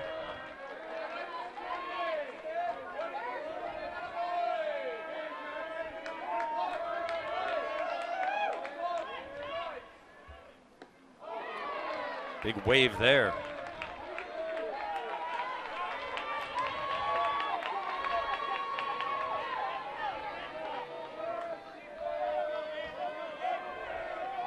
One-two on the way from Hughesbo.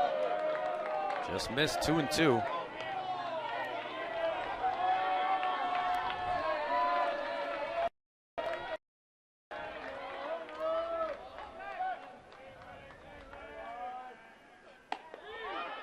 On the inside, bring him up for strike 3, but tally another run for Misericordia, courtesy of the Warhawks. After 5, scoreboard now reads 10-2.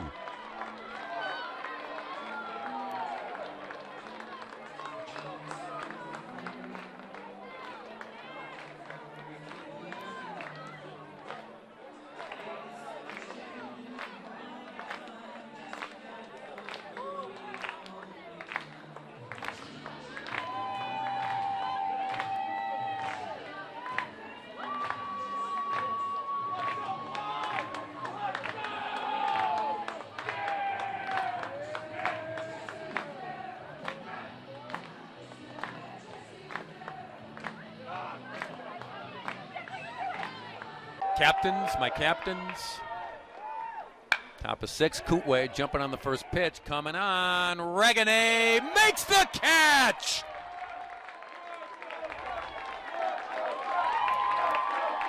Big time play by Regane. We talked about it.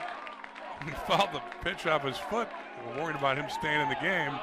Got to keep him in the game for his defense. He showed you why there. He covers a lot of ground, got good speed, good instincts in that first step. Makes a real nice diving catch there to get the leadoff man for Whitewater here in the 6th.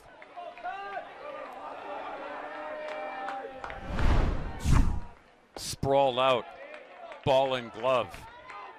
First out, Danny Hopper now.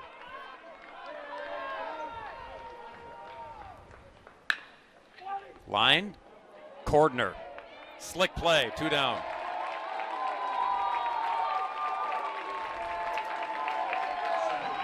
You mentioned it, Bill.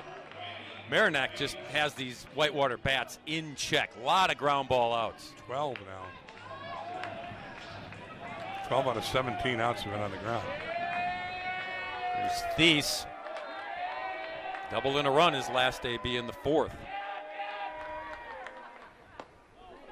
Ball 1. And when you throw in 2 strikeouts, they just haven't hit a lot of balls hard. Certainly the ball Kootway hit where Regane made the play, but here, a bad hop. Yeah. Bunn was all set for out number 3. So was Marinac. He's right there cheering him on, but this is just a bad hop. And the ground crew's done a nice job here by and large. 17 games in 6 days. A lot to keep the field in shape. We've got a little rain thrown in as well. But there's a bad hop single. Here's Sam Payton. Payton nothing in 2 trips so far today.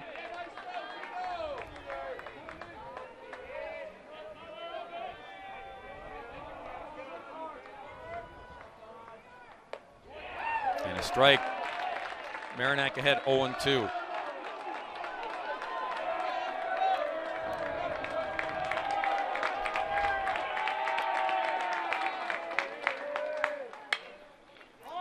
Right field in that corner, long run, McElhenney, and diving try in foul territory.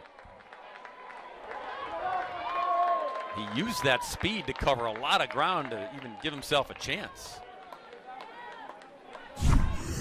Yeah, look how far he comes. Well, this is the tail end of the play.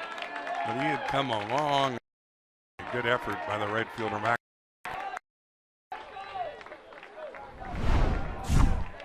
It's fair to say he'll be on all-tournament team when it's announced at the conclusion of this game. Check in time. Payton stays alive. You might even make the case that he and Skolman will compete for most valuable player in the tournament. Those are 2 pretty solid choices.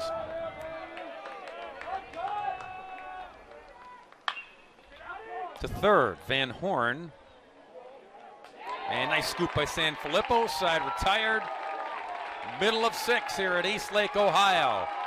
10-2 our score. Misericordia in front.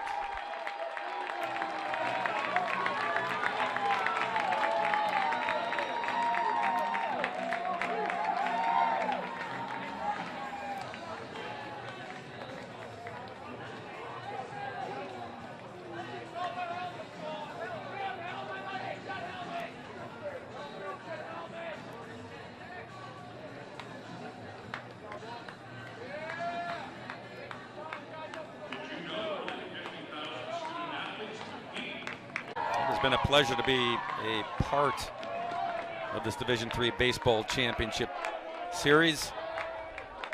Coming down to the final game here.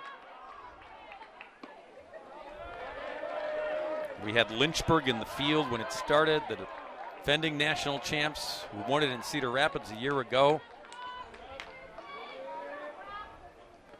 Someone new will bring home the hardware in 2024. Well, Whitewater would like to bring it home for the third time, but things don't look good for the Warhawks now. Misericordia tried to win for the first time. Hollinger swings through that.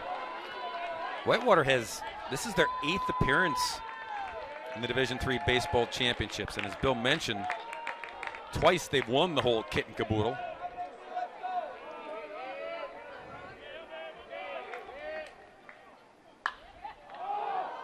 Bollinger straight in the sky.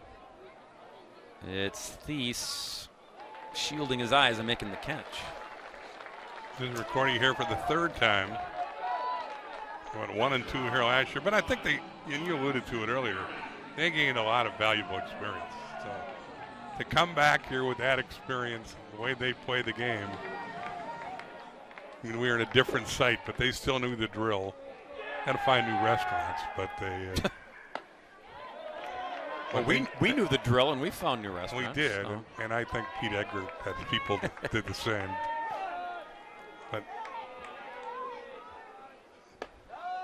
But not too much rattles this veteran team for Misericordia. They're the rattlers. They do that to other teams. Husbo ahead of Merrimack 0-2. And while talking about Eastlake, we definitely should send our thanks to the people for the North Coast Athletic Conference, the host that have provided the staff that have helped us out so much and provided hospitality. Liner, the hopper, hold your thought. Oh, no, you can say it. That's only 2 outs. You're right. Yeah, go. Keep going. Well, the North Coast Athletic Conference has done a wonderful job. I mean, they've been all over everything here as far as I'm concerned. Kerry Alexander Bukowski is the executive director. The assistant executive director, Shannon O'Brien, has provided us with lineups and stats. And Danny Johnson, the director of athletic communication for the conference, has been more than accommodating to all our silly requests. But no, they've really done a nice job as the tournament hosts. And we thank them greatly. Oh, yeah. Joe Cummins, liner up the middle for a base hit. He's aboard with a 2-out single. Kevin from the staff. Kevin is invaluable because Kevin, he's the one who types in most of the lineups and types in and distributes all of your stats because you love paper. You love killing trees. Well, it kills time for you. That's right. So it covers 2 bases. Yeah. Here's Sanfilippo. But thank you one and all.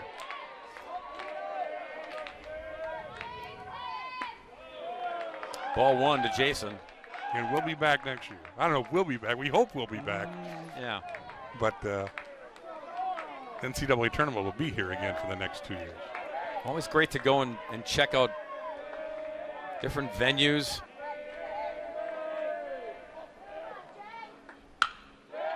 Another base hit, Sanfilippo. Cummins going to go to third. Throw comes in there, and he's in there. No, he's out. I'll bet we review this.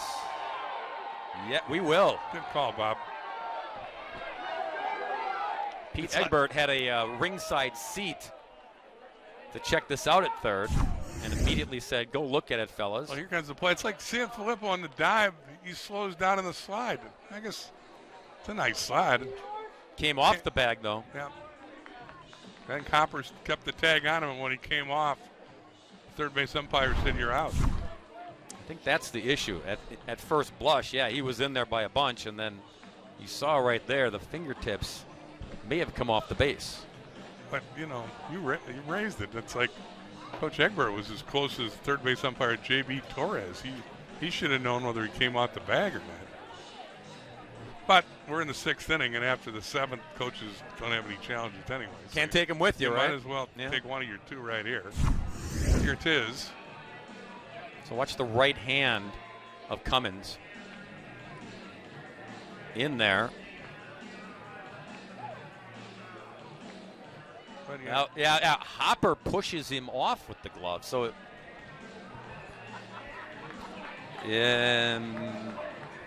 you're allowed to do that, then he's out. If the that play in Ken Herbeck. Yeah, I'm going to say the 1991 World Series. Herbeck pushed Ron Gant off the bag. That's right. Braves fans are still mad about that, but they called Gant out, and it was a big play in a big game in that series. So we'll see what the review is here. Calling the field as he's out. If he is out, we'll go to the 7th inning with Misericordia holding an 8-run lead.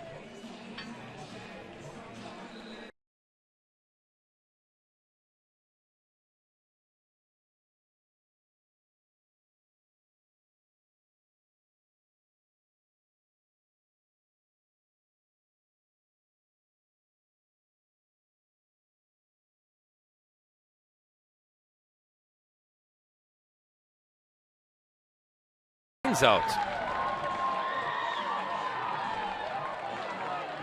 So it is the end of the 6th inning. And the score does remain 10-2 Misericordia.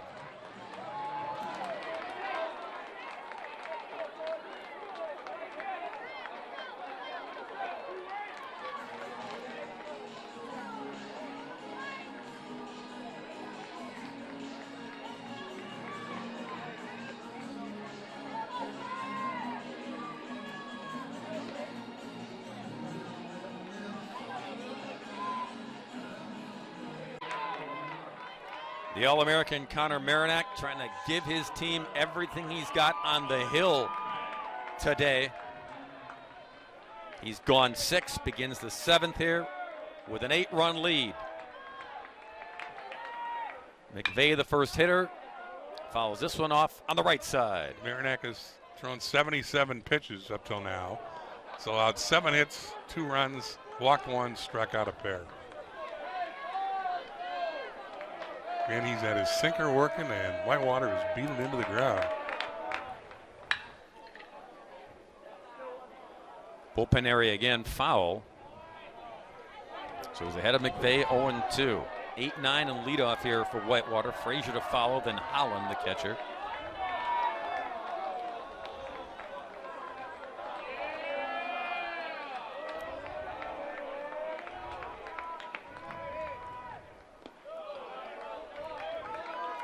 Talked last inning about all the experience for Misericordia and what they gained playing in this event a year ago, and Whitewater is going to bring a lot of their talent back in 2025.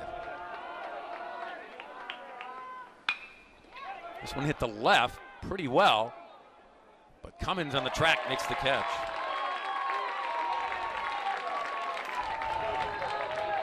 One away for Frazier.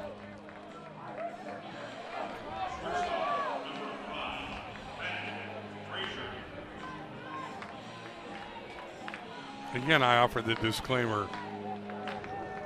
What we've learned from the past of college athletics, that is true. They have a lot coming back, but will they all come back?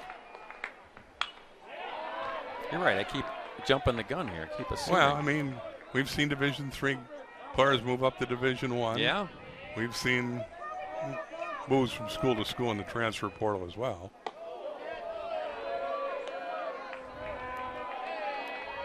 It's the wild, wild west now. It's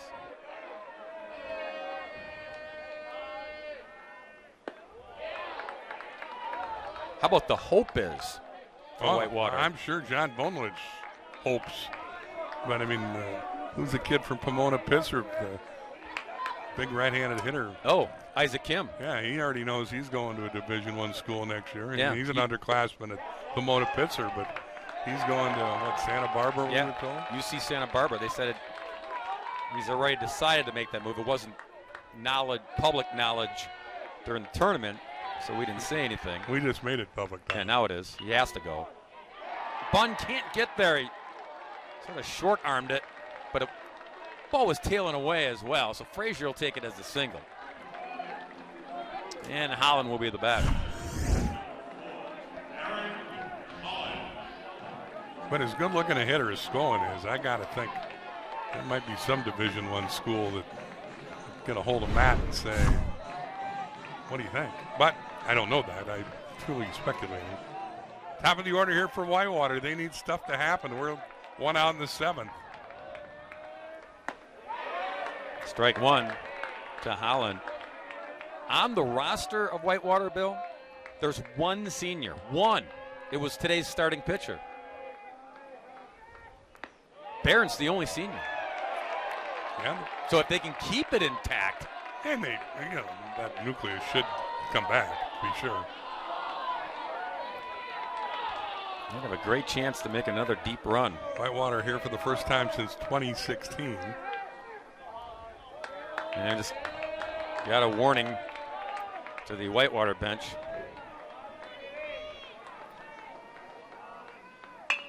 I think they lead the tournament warnings. We cost them in the sportsmanship voting. Yeah, how many warnings do you get, and then when you reach the limit, what happens?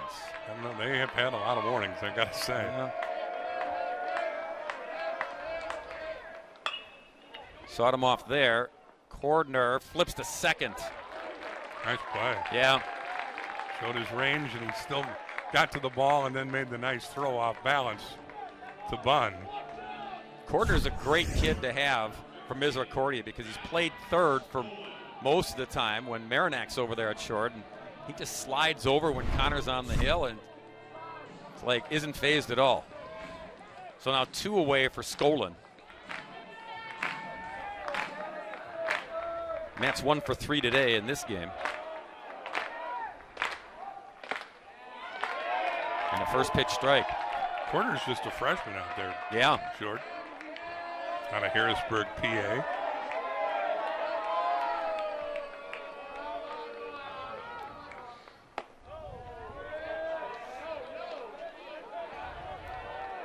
It's going 1 for 3 in this game, but 5 for 8 on the day.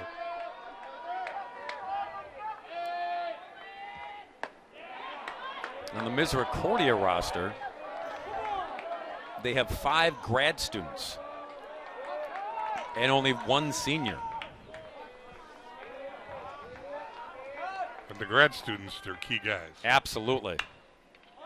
Right field, McElhenney is there. It is 7th inning stretch time in Eastlake, Ohio. Misericordia leads this ball game 10-2.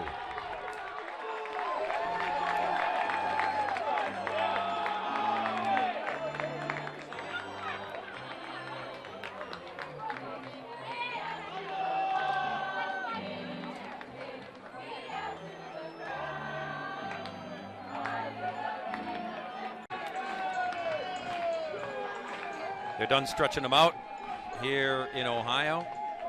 Whitewater bullpen starting to stretch out a little bit as well. It's Cade Hansen again. Hughesbo will start the inning here in the bottom of the 7th. He's gone a long way.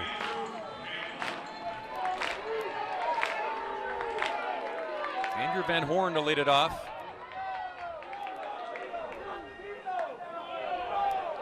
Ball 1 low. They have quieted Van Horn in this game. Nothing in 3 trips. Hasn't been a quiet tournament for Andrew. Freshman has really delivered.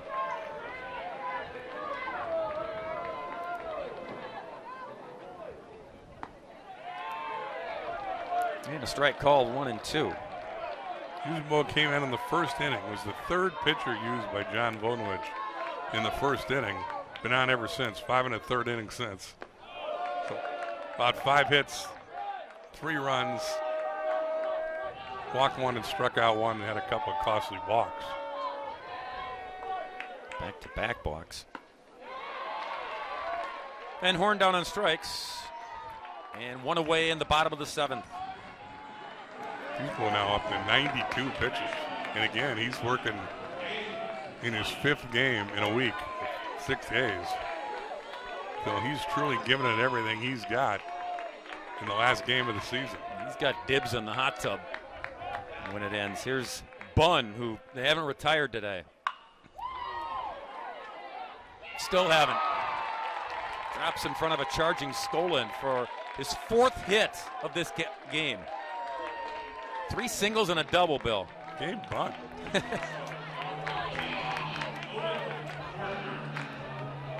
Son's a junior out of Sinking Spring, Pennsylvania. And now Cordner getting his marching orders from Pete Egbert with 1 away.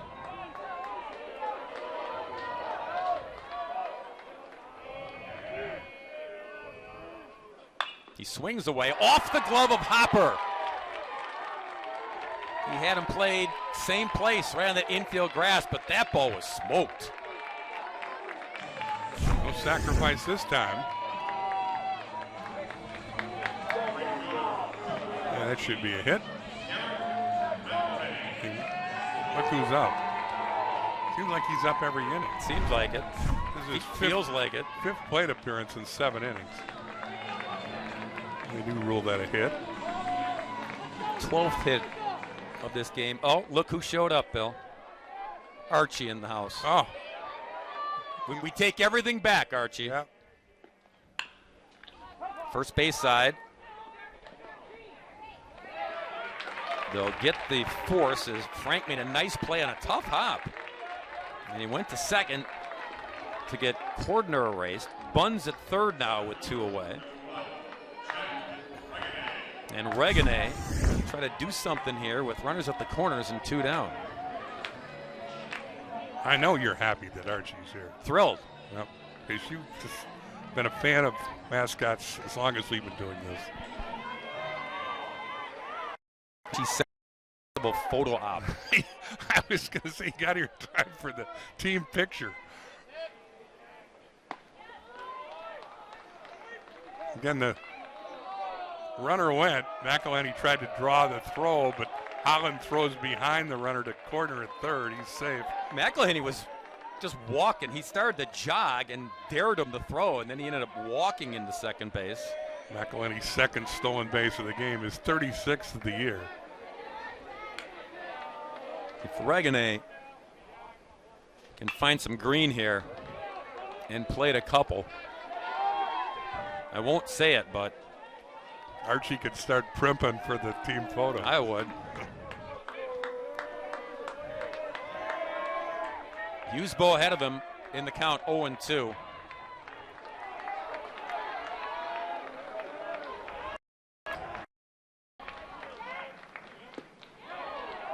Checked in time.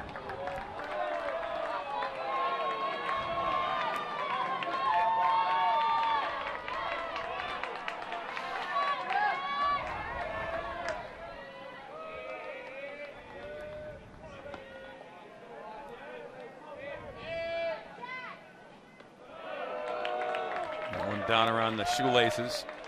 Evens the count at 2-2.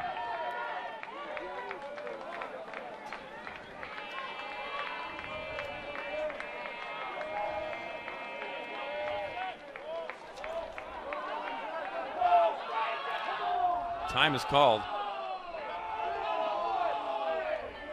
Ball got loose in the bullpen. Oh, yeah.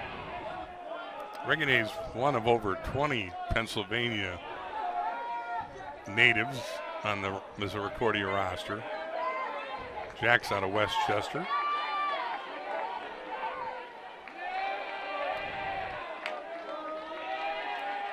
Regane all set. Hughes-Bo set to deliver the 2-2 pitch. And count is full. Like McElhenney, he's a real pest.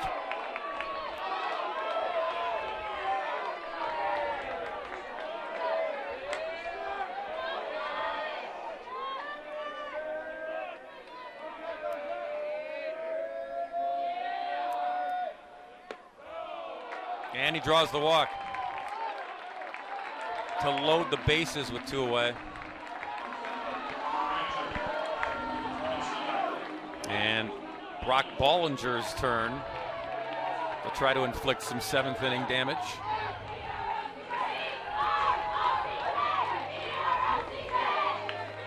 Well, bunt at third, McElhenney at second, Regane at first. And here's John Bonowitz to make a pitching change. Bo does a nice job, but ran out of gas. Just under 100 pitches for the junior from Ripon, Wisconsin. We'll step aside in Ohio. Bases loaded here in the bottom of the 7th.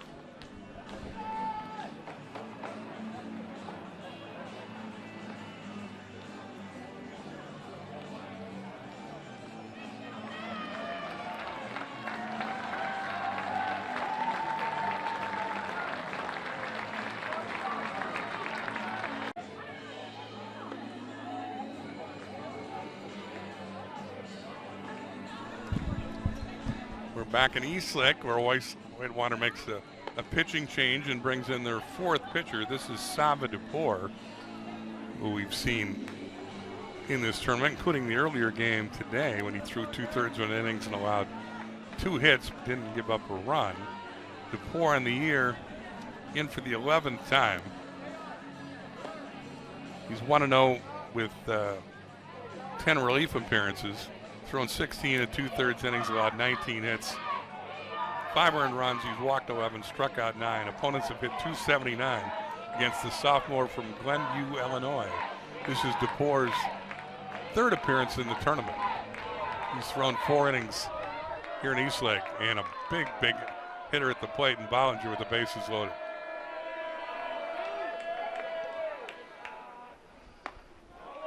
Tosses strike 1. Bollinger today, the big damage was in the 2nd inning, the 1st inning, I beg your pardon, when he doubled home a run. It was the 1st of 7. Holland lost it in the sun. And then I think he sensed Hopper coming in from 3rd, and the ball fell between them. No play as far as the scoring decision, but a big play as far as Whitewater, because they're out of the inning. Dupor did his job, and they don't catch a break there on a sun ball. Yeah, and this is tough for a catcher, because where the sun is, tough to wear shades with all the gear on for plays like that. So he's trying to use his glove to get some coverage. And then I think he thought Hopper was going to come on and make the play, and he didn't. So Bollinger sitting 0-2. He chops it to short. They'll get out of the inning anyway, unscathed. To the 8th we go in the national championship game. 10-2 Misericordia in front.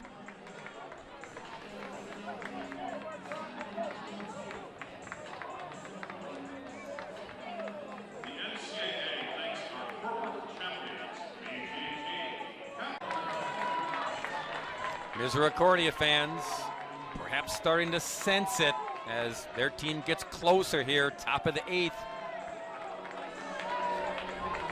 The Cougars +8 on the scoreboard. Eli Frank to lead it off. Checked his swing in time, 1-0.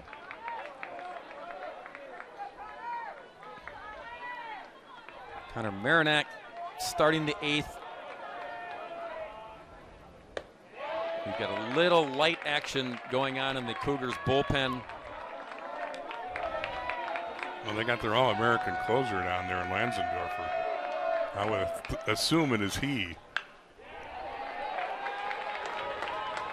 You know that is the formula that Pete Egbert would like to use or plan to use in a perfect world.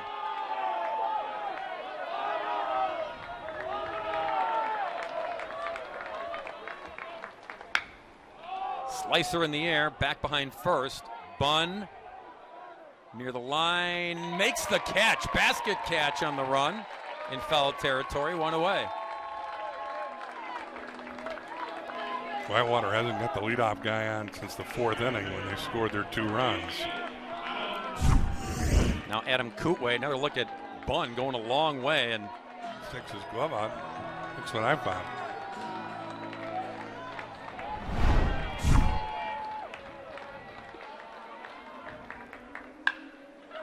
This one will find the gap for a base hit, sliding over Regane, and because of that, able to hold Kootway to a single.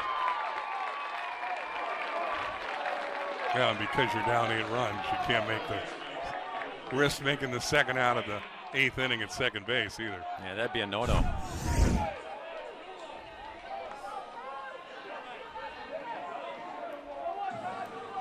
So now Hopper will be the batter.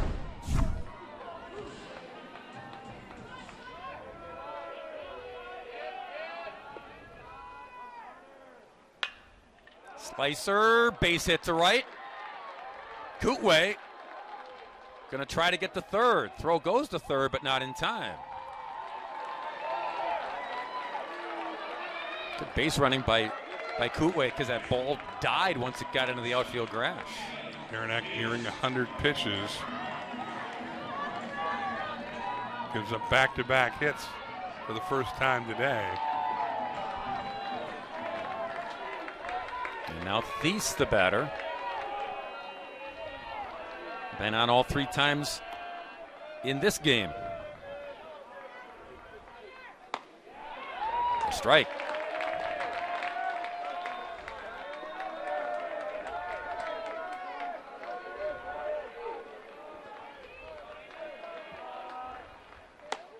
Big cut.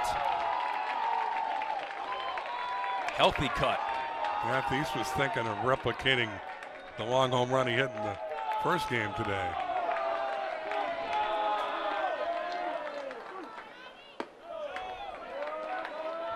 One and two. He's 2 for 2 in this game. Driven in a run. Also gone on via walk.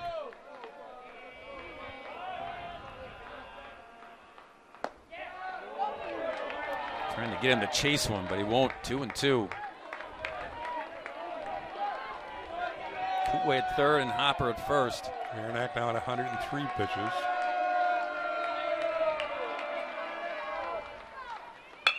Ripped foul.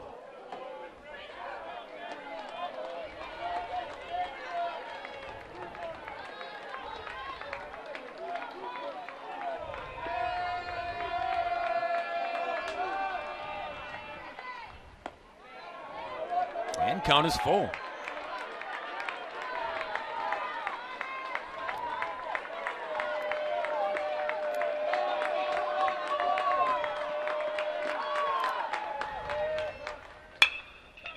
Another ball smoked into the seats and right.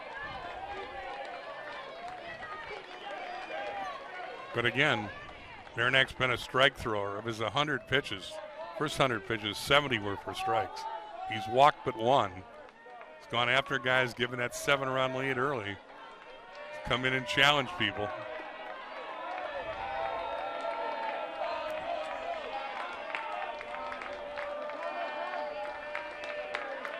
Long look into Ballinger. Runner goes from first. And the ball's going to knock around and score a run. It was ball 4. Yeah, Ballinger, he's mad at the umpire, looks over the bench saying, what the heck? But yeah, he threw thinking it was strike 3. Want to strike him out, throw him out. Corner was late getting there. The ball hits the runner, caroms away, and that allows Kootway to score from third on what I assume will be an error on the catcher. Yeah, if he realized it was ball 4, then he just eats the baseball and the bases are loaded. But it's 10-3 now. Here's Sam Payton. Runner goes from second. Ballinger's throw is high and down the line, and that'll allow another run to score. So now some self-inflicted issues by the Cougars. Pete Egbert's out of the dugout.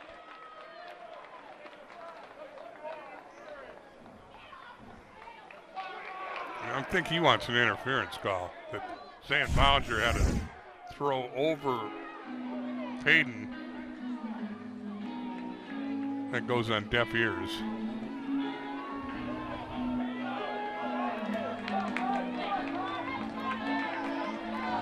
So 2 errors on the catcher.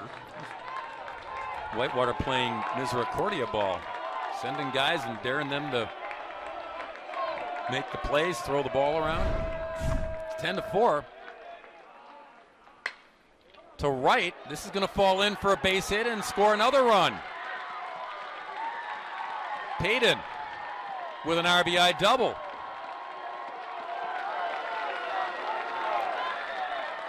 Life in the Whitewater dugout, 10-5. And I got to think this might be it for Merrimack.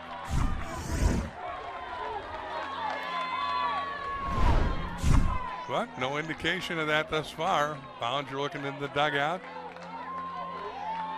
And here comes Egbert.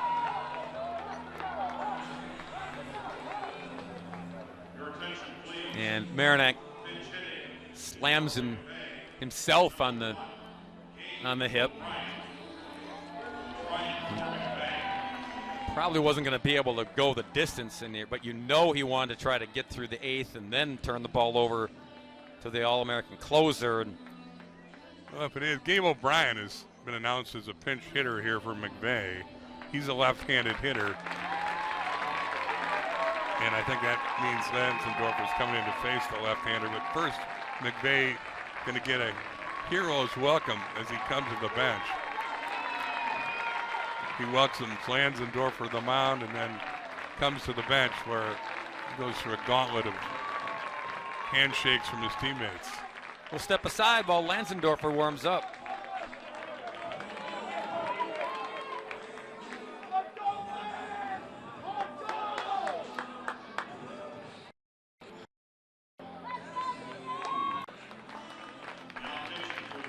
On to try to get through this eighth inning first with only one away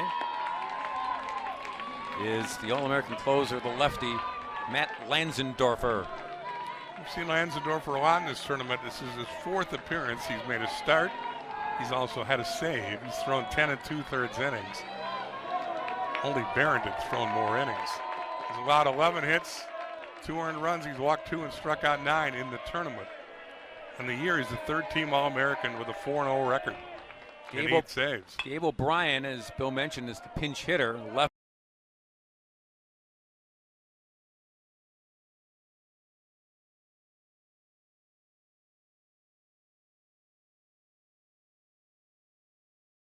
Infielder from Eau Claire, Wisconsin.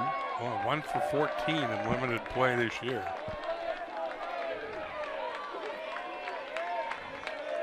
Lansendorfer's a tough customer to face coming off the bench.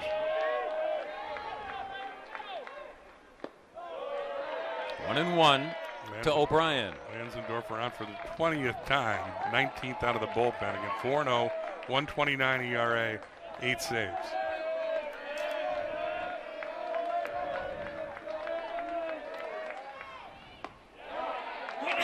Got it in the corner. 1 and 2, I beg your pardon. Lansendorfer has pitched 42 innings, allowed 29 hits, just 6 earned runs, has walked 12, struck out 48, so better than a strikeout an inning. Ooh. Everyone in the yard held their breath on that pitch. 2 and 2.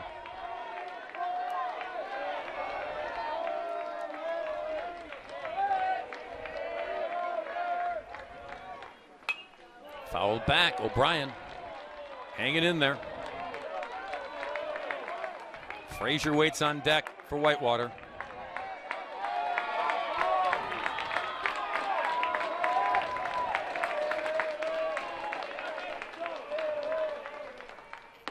Strike 3 called. Caught looking. 2 away.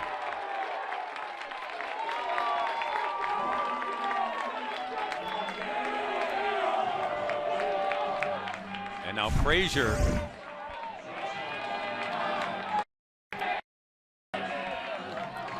He'll try to get that 4th run of the inning across. Out there at second base is Payton.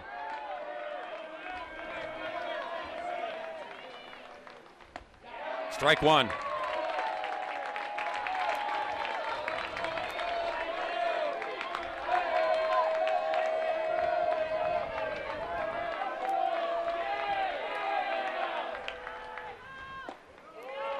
Low ball 1. This is the key at bat for Misericordia. Top of the order is lurking. Holland and then all those guys. Skolin, Frank, Kootway. Lansendorfer has no interest in pitching to them here in the 8th. He's 1-2 on Frazier.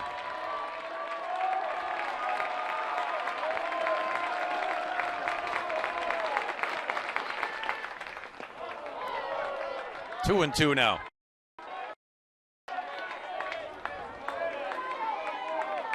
Lanzendorfer came in through 4 1/3 innings and 4 hit relief in Tuesday's game. Picked up the win. Or the save, excuse me. Reganet gives chase, makes the catch. Whitewater tallies 3 times in the top of the 8th inning. To the bottom of the 8th we go. Misericordia leading now 10-5.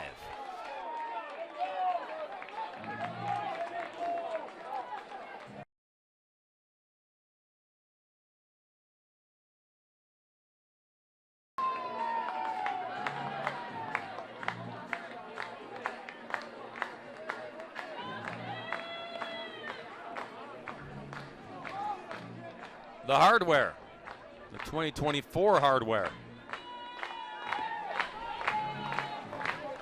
The final game of the Division III baseball season. That's Danny Hopper. He's going to come in from his third base slot to pitch the bottom of the 8th inning. Daryl Jackson will come in off the bench and replace him at third.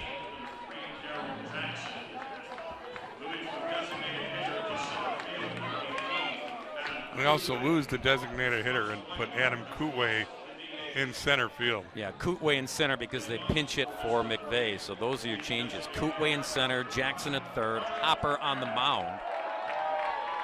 And Connor Marinack will be the hitter. Connor had to be subbed out on the hill, but he did his part. Stayed in the game and went to shortstop to try to finish this one out, and they're going to keep him in for that reason right there. Leadoff single here in the 8th for the Cougars. First hit of the game for Marinack, who's been pretty quiet in the tournament with the bat. Connor's just 6 for 30 in the tournament, but he gets the leadoff guy on here in the 8th. They could use some insurance runs. Here's Joe Cummins. Marinack's a threat to steal like everybody in this club. 17 steals. And Cummins squared but missed it. Strike one.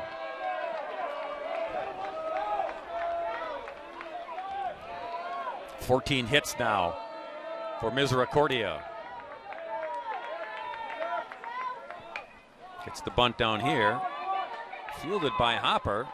And so that third baseman comes back into play. Sacrifice complete.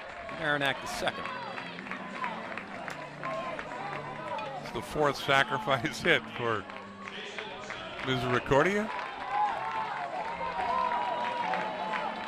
So one away, San Filippo the hitter.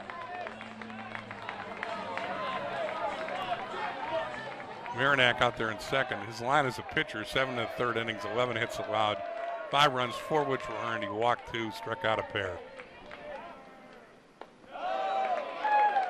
And he did a nice job pitching with that big lead. 110 pitches, 75 of which were strikes, so he went right after guys.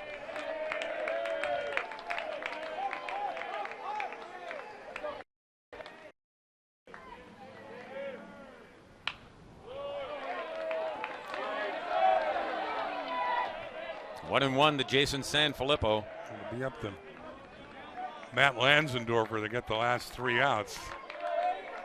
I think he'd appreciate some insurance runs here, even though a 5-run cushion, pretty nice.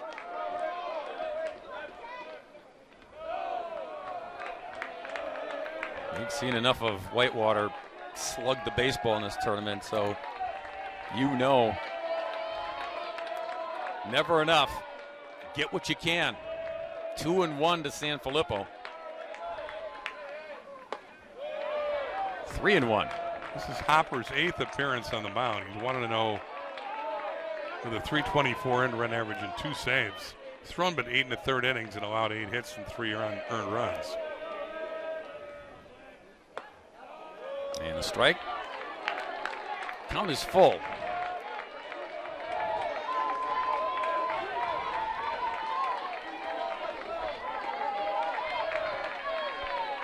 Hopper is the 5th pitcher used today by Whitewater in this game.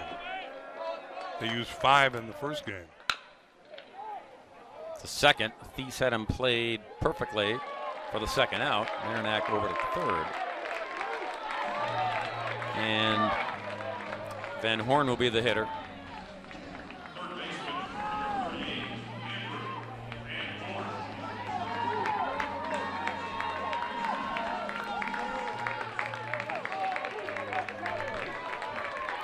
Top of the 9th for Whitewater will be the top of the order. Holland, Skolin, Frank, Kootway. Holland saved the insurance run there. Yeah, he did.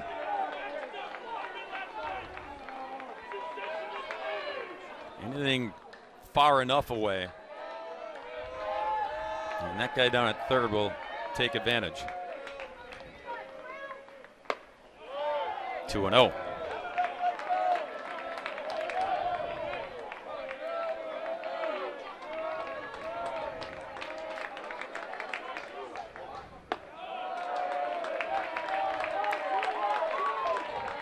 Buns in the on-deck circle. 4 for 4 for Bunn today in this ball game. With 3 RBIs. Yeah. He's going to hit. Yeah, he is. As Van Horn gets the 4-pitch walk. Put him at the corners with 2 down.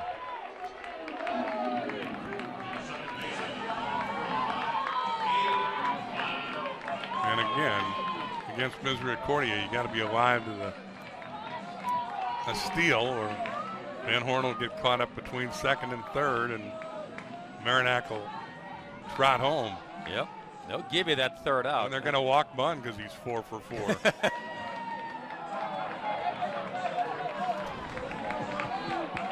Well, the bases are now loaded. And it'll be Cordner, who was sacrificed twice in this game, and then when he wasn't in sacrifice mode, he doubled and he singled.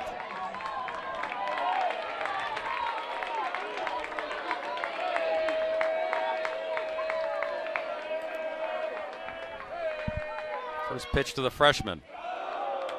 Ball 1. So with those stats, why are they pitching to Cordner, you might ask? He's a .236 hitter on the year, that's why.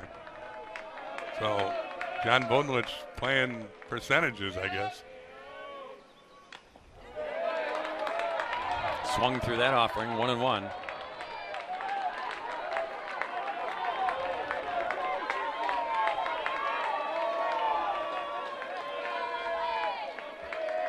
Cordner 6 for 22 in the tournament.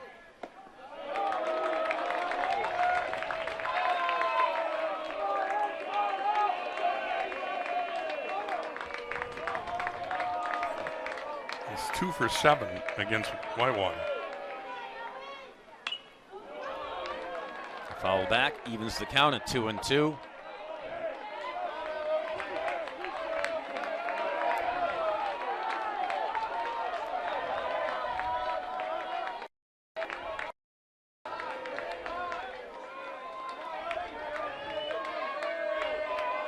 Hopper. Got him. But Misericordia on the doorstep. 3 outs away from their first ever national championship. Top of the 9th we go. Cougars lead it 10-5.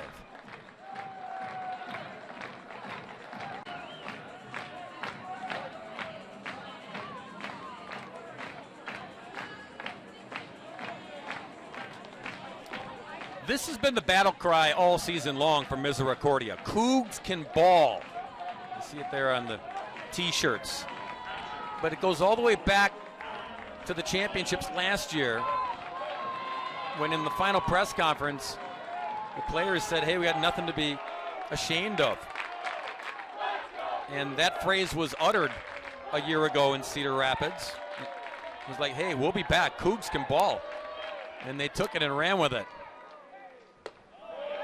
And they're 3 outs away from grabbing that hardware that you have seen throughout the contest. Aaron Holland leads it off for Whitewater, down by 5.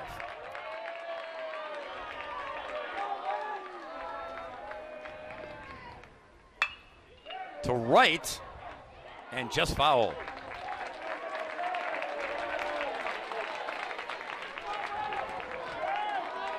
It is Holland's job to get on any way at all.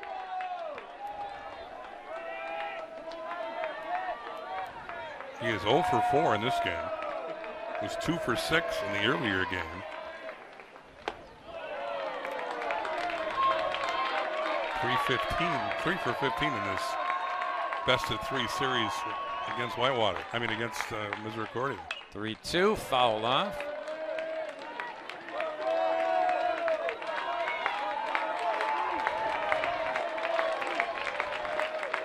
Enzendorfer popped him up. Shallow center coming on Regane. One away.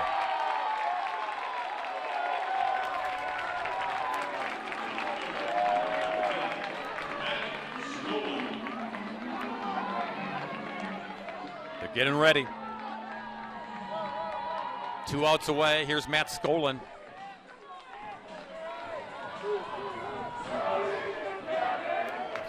Scolin's been the best hitter in the tournament. 1 for 4, however, in this game.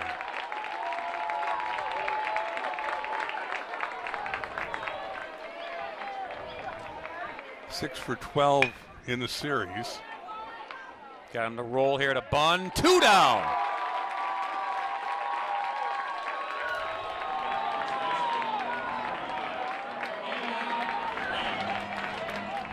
Archie. Get ready, my friend. Archie's happy to get the ball in Enzendorfer's hands. He threw 4 1/3 innings of 4-hit relief the other night against Whitewater, preserved a 12-9 win. He's come in here, retired the first 4 hitters he's faced. Eli Frank, strike 1.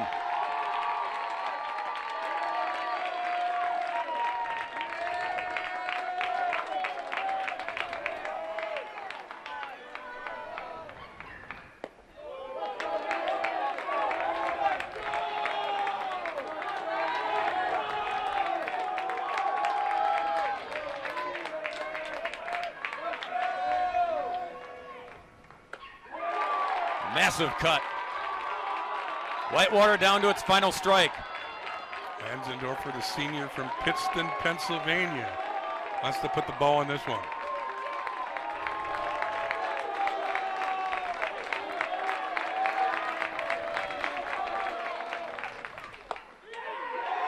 Strike 3 called, and it's over in Ohio.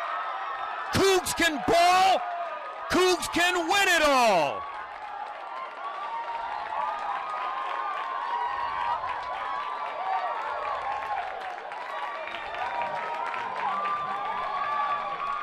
When they came up with the slogan last year, they dreamed about a dog pile like that. And there it is. Misericordia with their first ever championship. Small ball wins. They beat the Bombers from Whitewater. And they did it with speed, defense, and pretty good pitching from Connor Mariak. But the team from Dallas, Pennsylvania is your NCAA Division III champion. They got the hardware. They're getting hats and T-shirts. And they're getting a happy ride home to PA. Pete Egbert, 17th season, hugs all around. 7 runs in the first inning did the trick. They sent 12 batters to plate, bunched 6 hits, a hit batsman, of course, the team leads the country in hits batsman, a walk. They, of course, had a sacrifice. Again, they are advocates and proponents of small ball. They showed you can win a national championship by that. 3 RBIs for Gabe Bunn. He had 4 hits to lead an attack that had a lot of hits, most of them singles, but they beat the Bombers 14 hits back for Misericordia, and they will get their first ever national trophy in a few moments. The coaching staff calls these players a bunch of goofballs. Goofballs who know how to ball. Cougs can ball.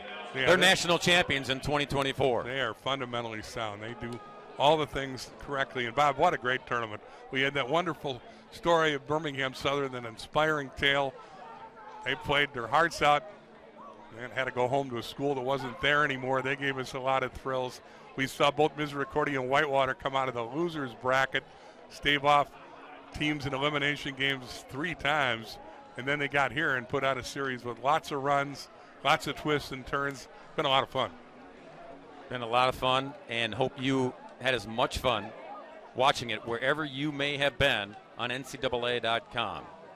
That's a wrap on the 2024 Division III season. For Bill Brophy, for our entire terrific crew here in Ohio, Bob Brainerd saying so long from East Lake and Classic Park. Again, the final score, Misericordia 10, Wisconsin-Whitewater 5. You've been watching the 2024 NCAA Division III National Championship.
Misericordia, second baseman, Abe Butt.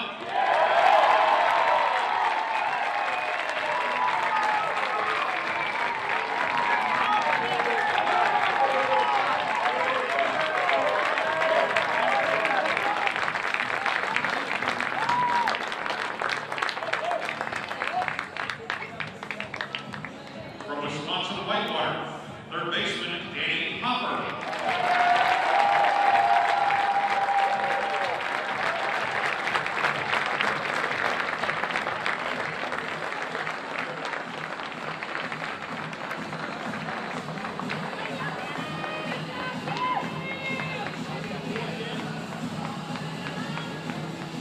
From Wisconsin-Whitewater, shortstop, Bennett Frazier.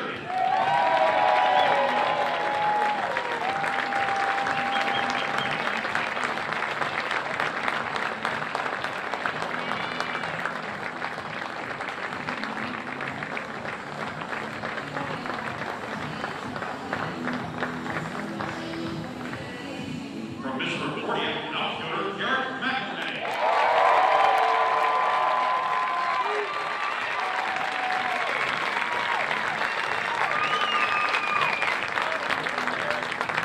From Wisconsin-Whitewater, outfielder, Sam Hayden.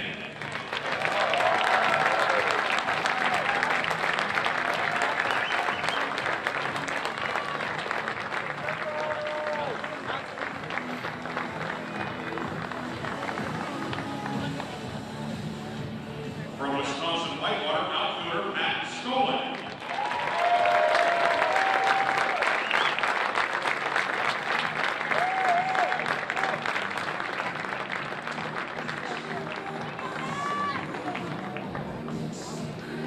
From Wisconsin-Whitewater, designated hitter, Adam Koofway.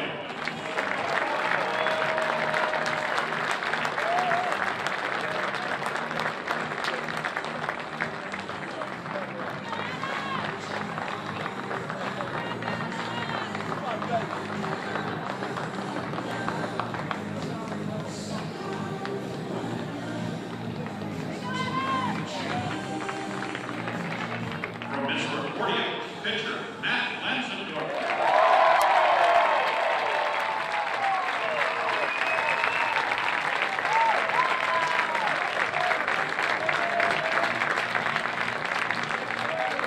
From Misericordia, pitcher, Max Albert.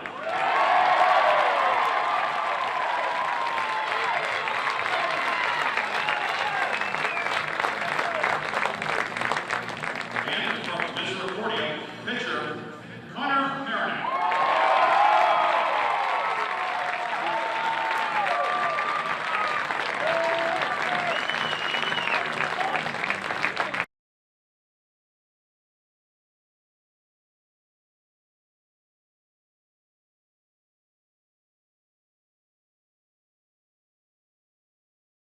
For most outstanding player in the NCAA Division III Baseball Championship.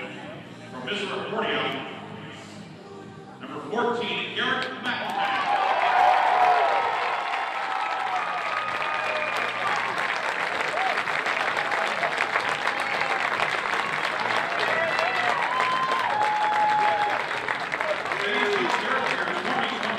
All-tournament team.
Leonard.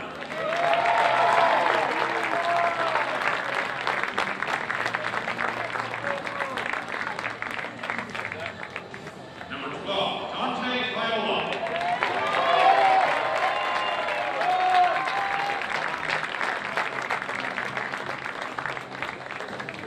Number 13, Justin Almaris.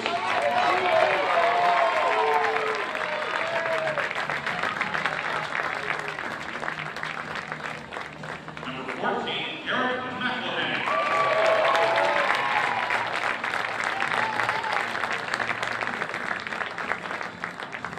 Number 15, Owen Gordner.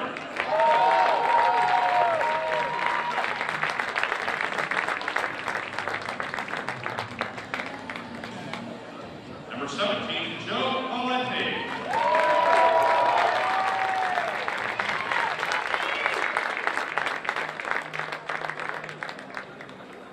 Number 19, Jared Hoffman.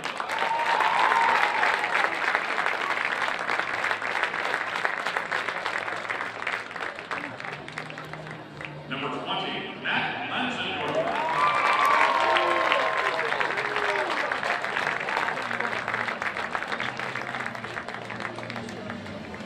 Number 23, Steve Rinda.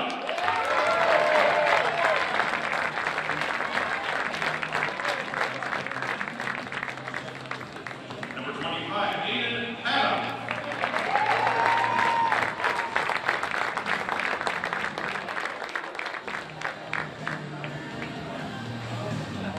Number 26, Adam Regan.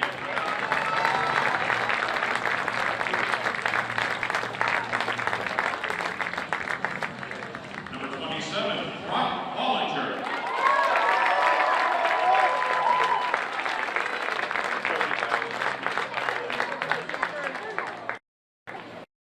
Number 29, Ryan Korchak.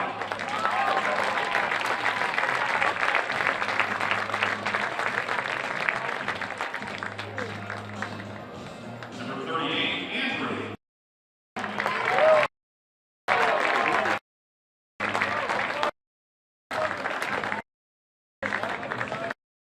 Number 41, Nightingale.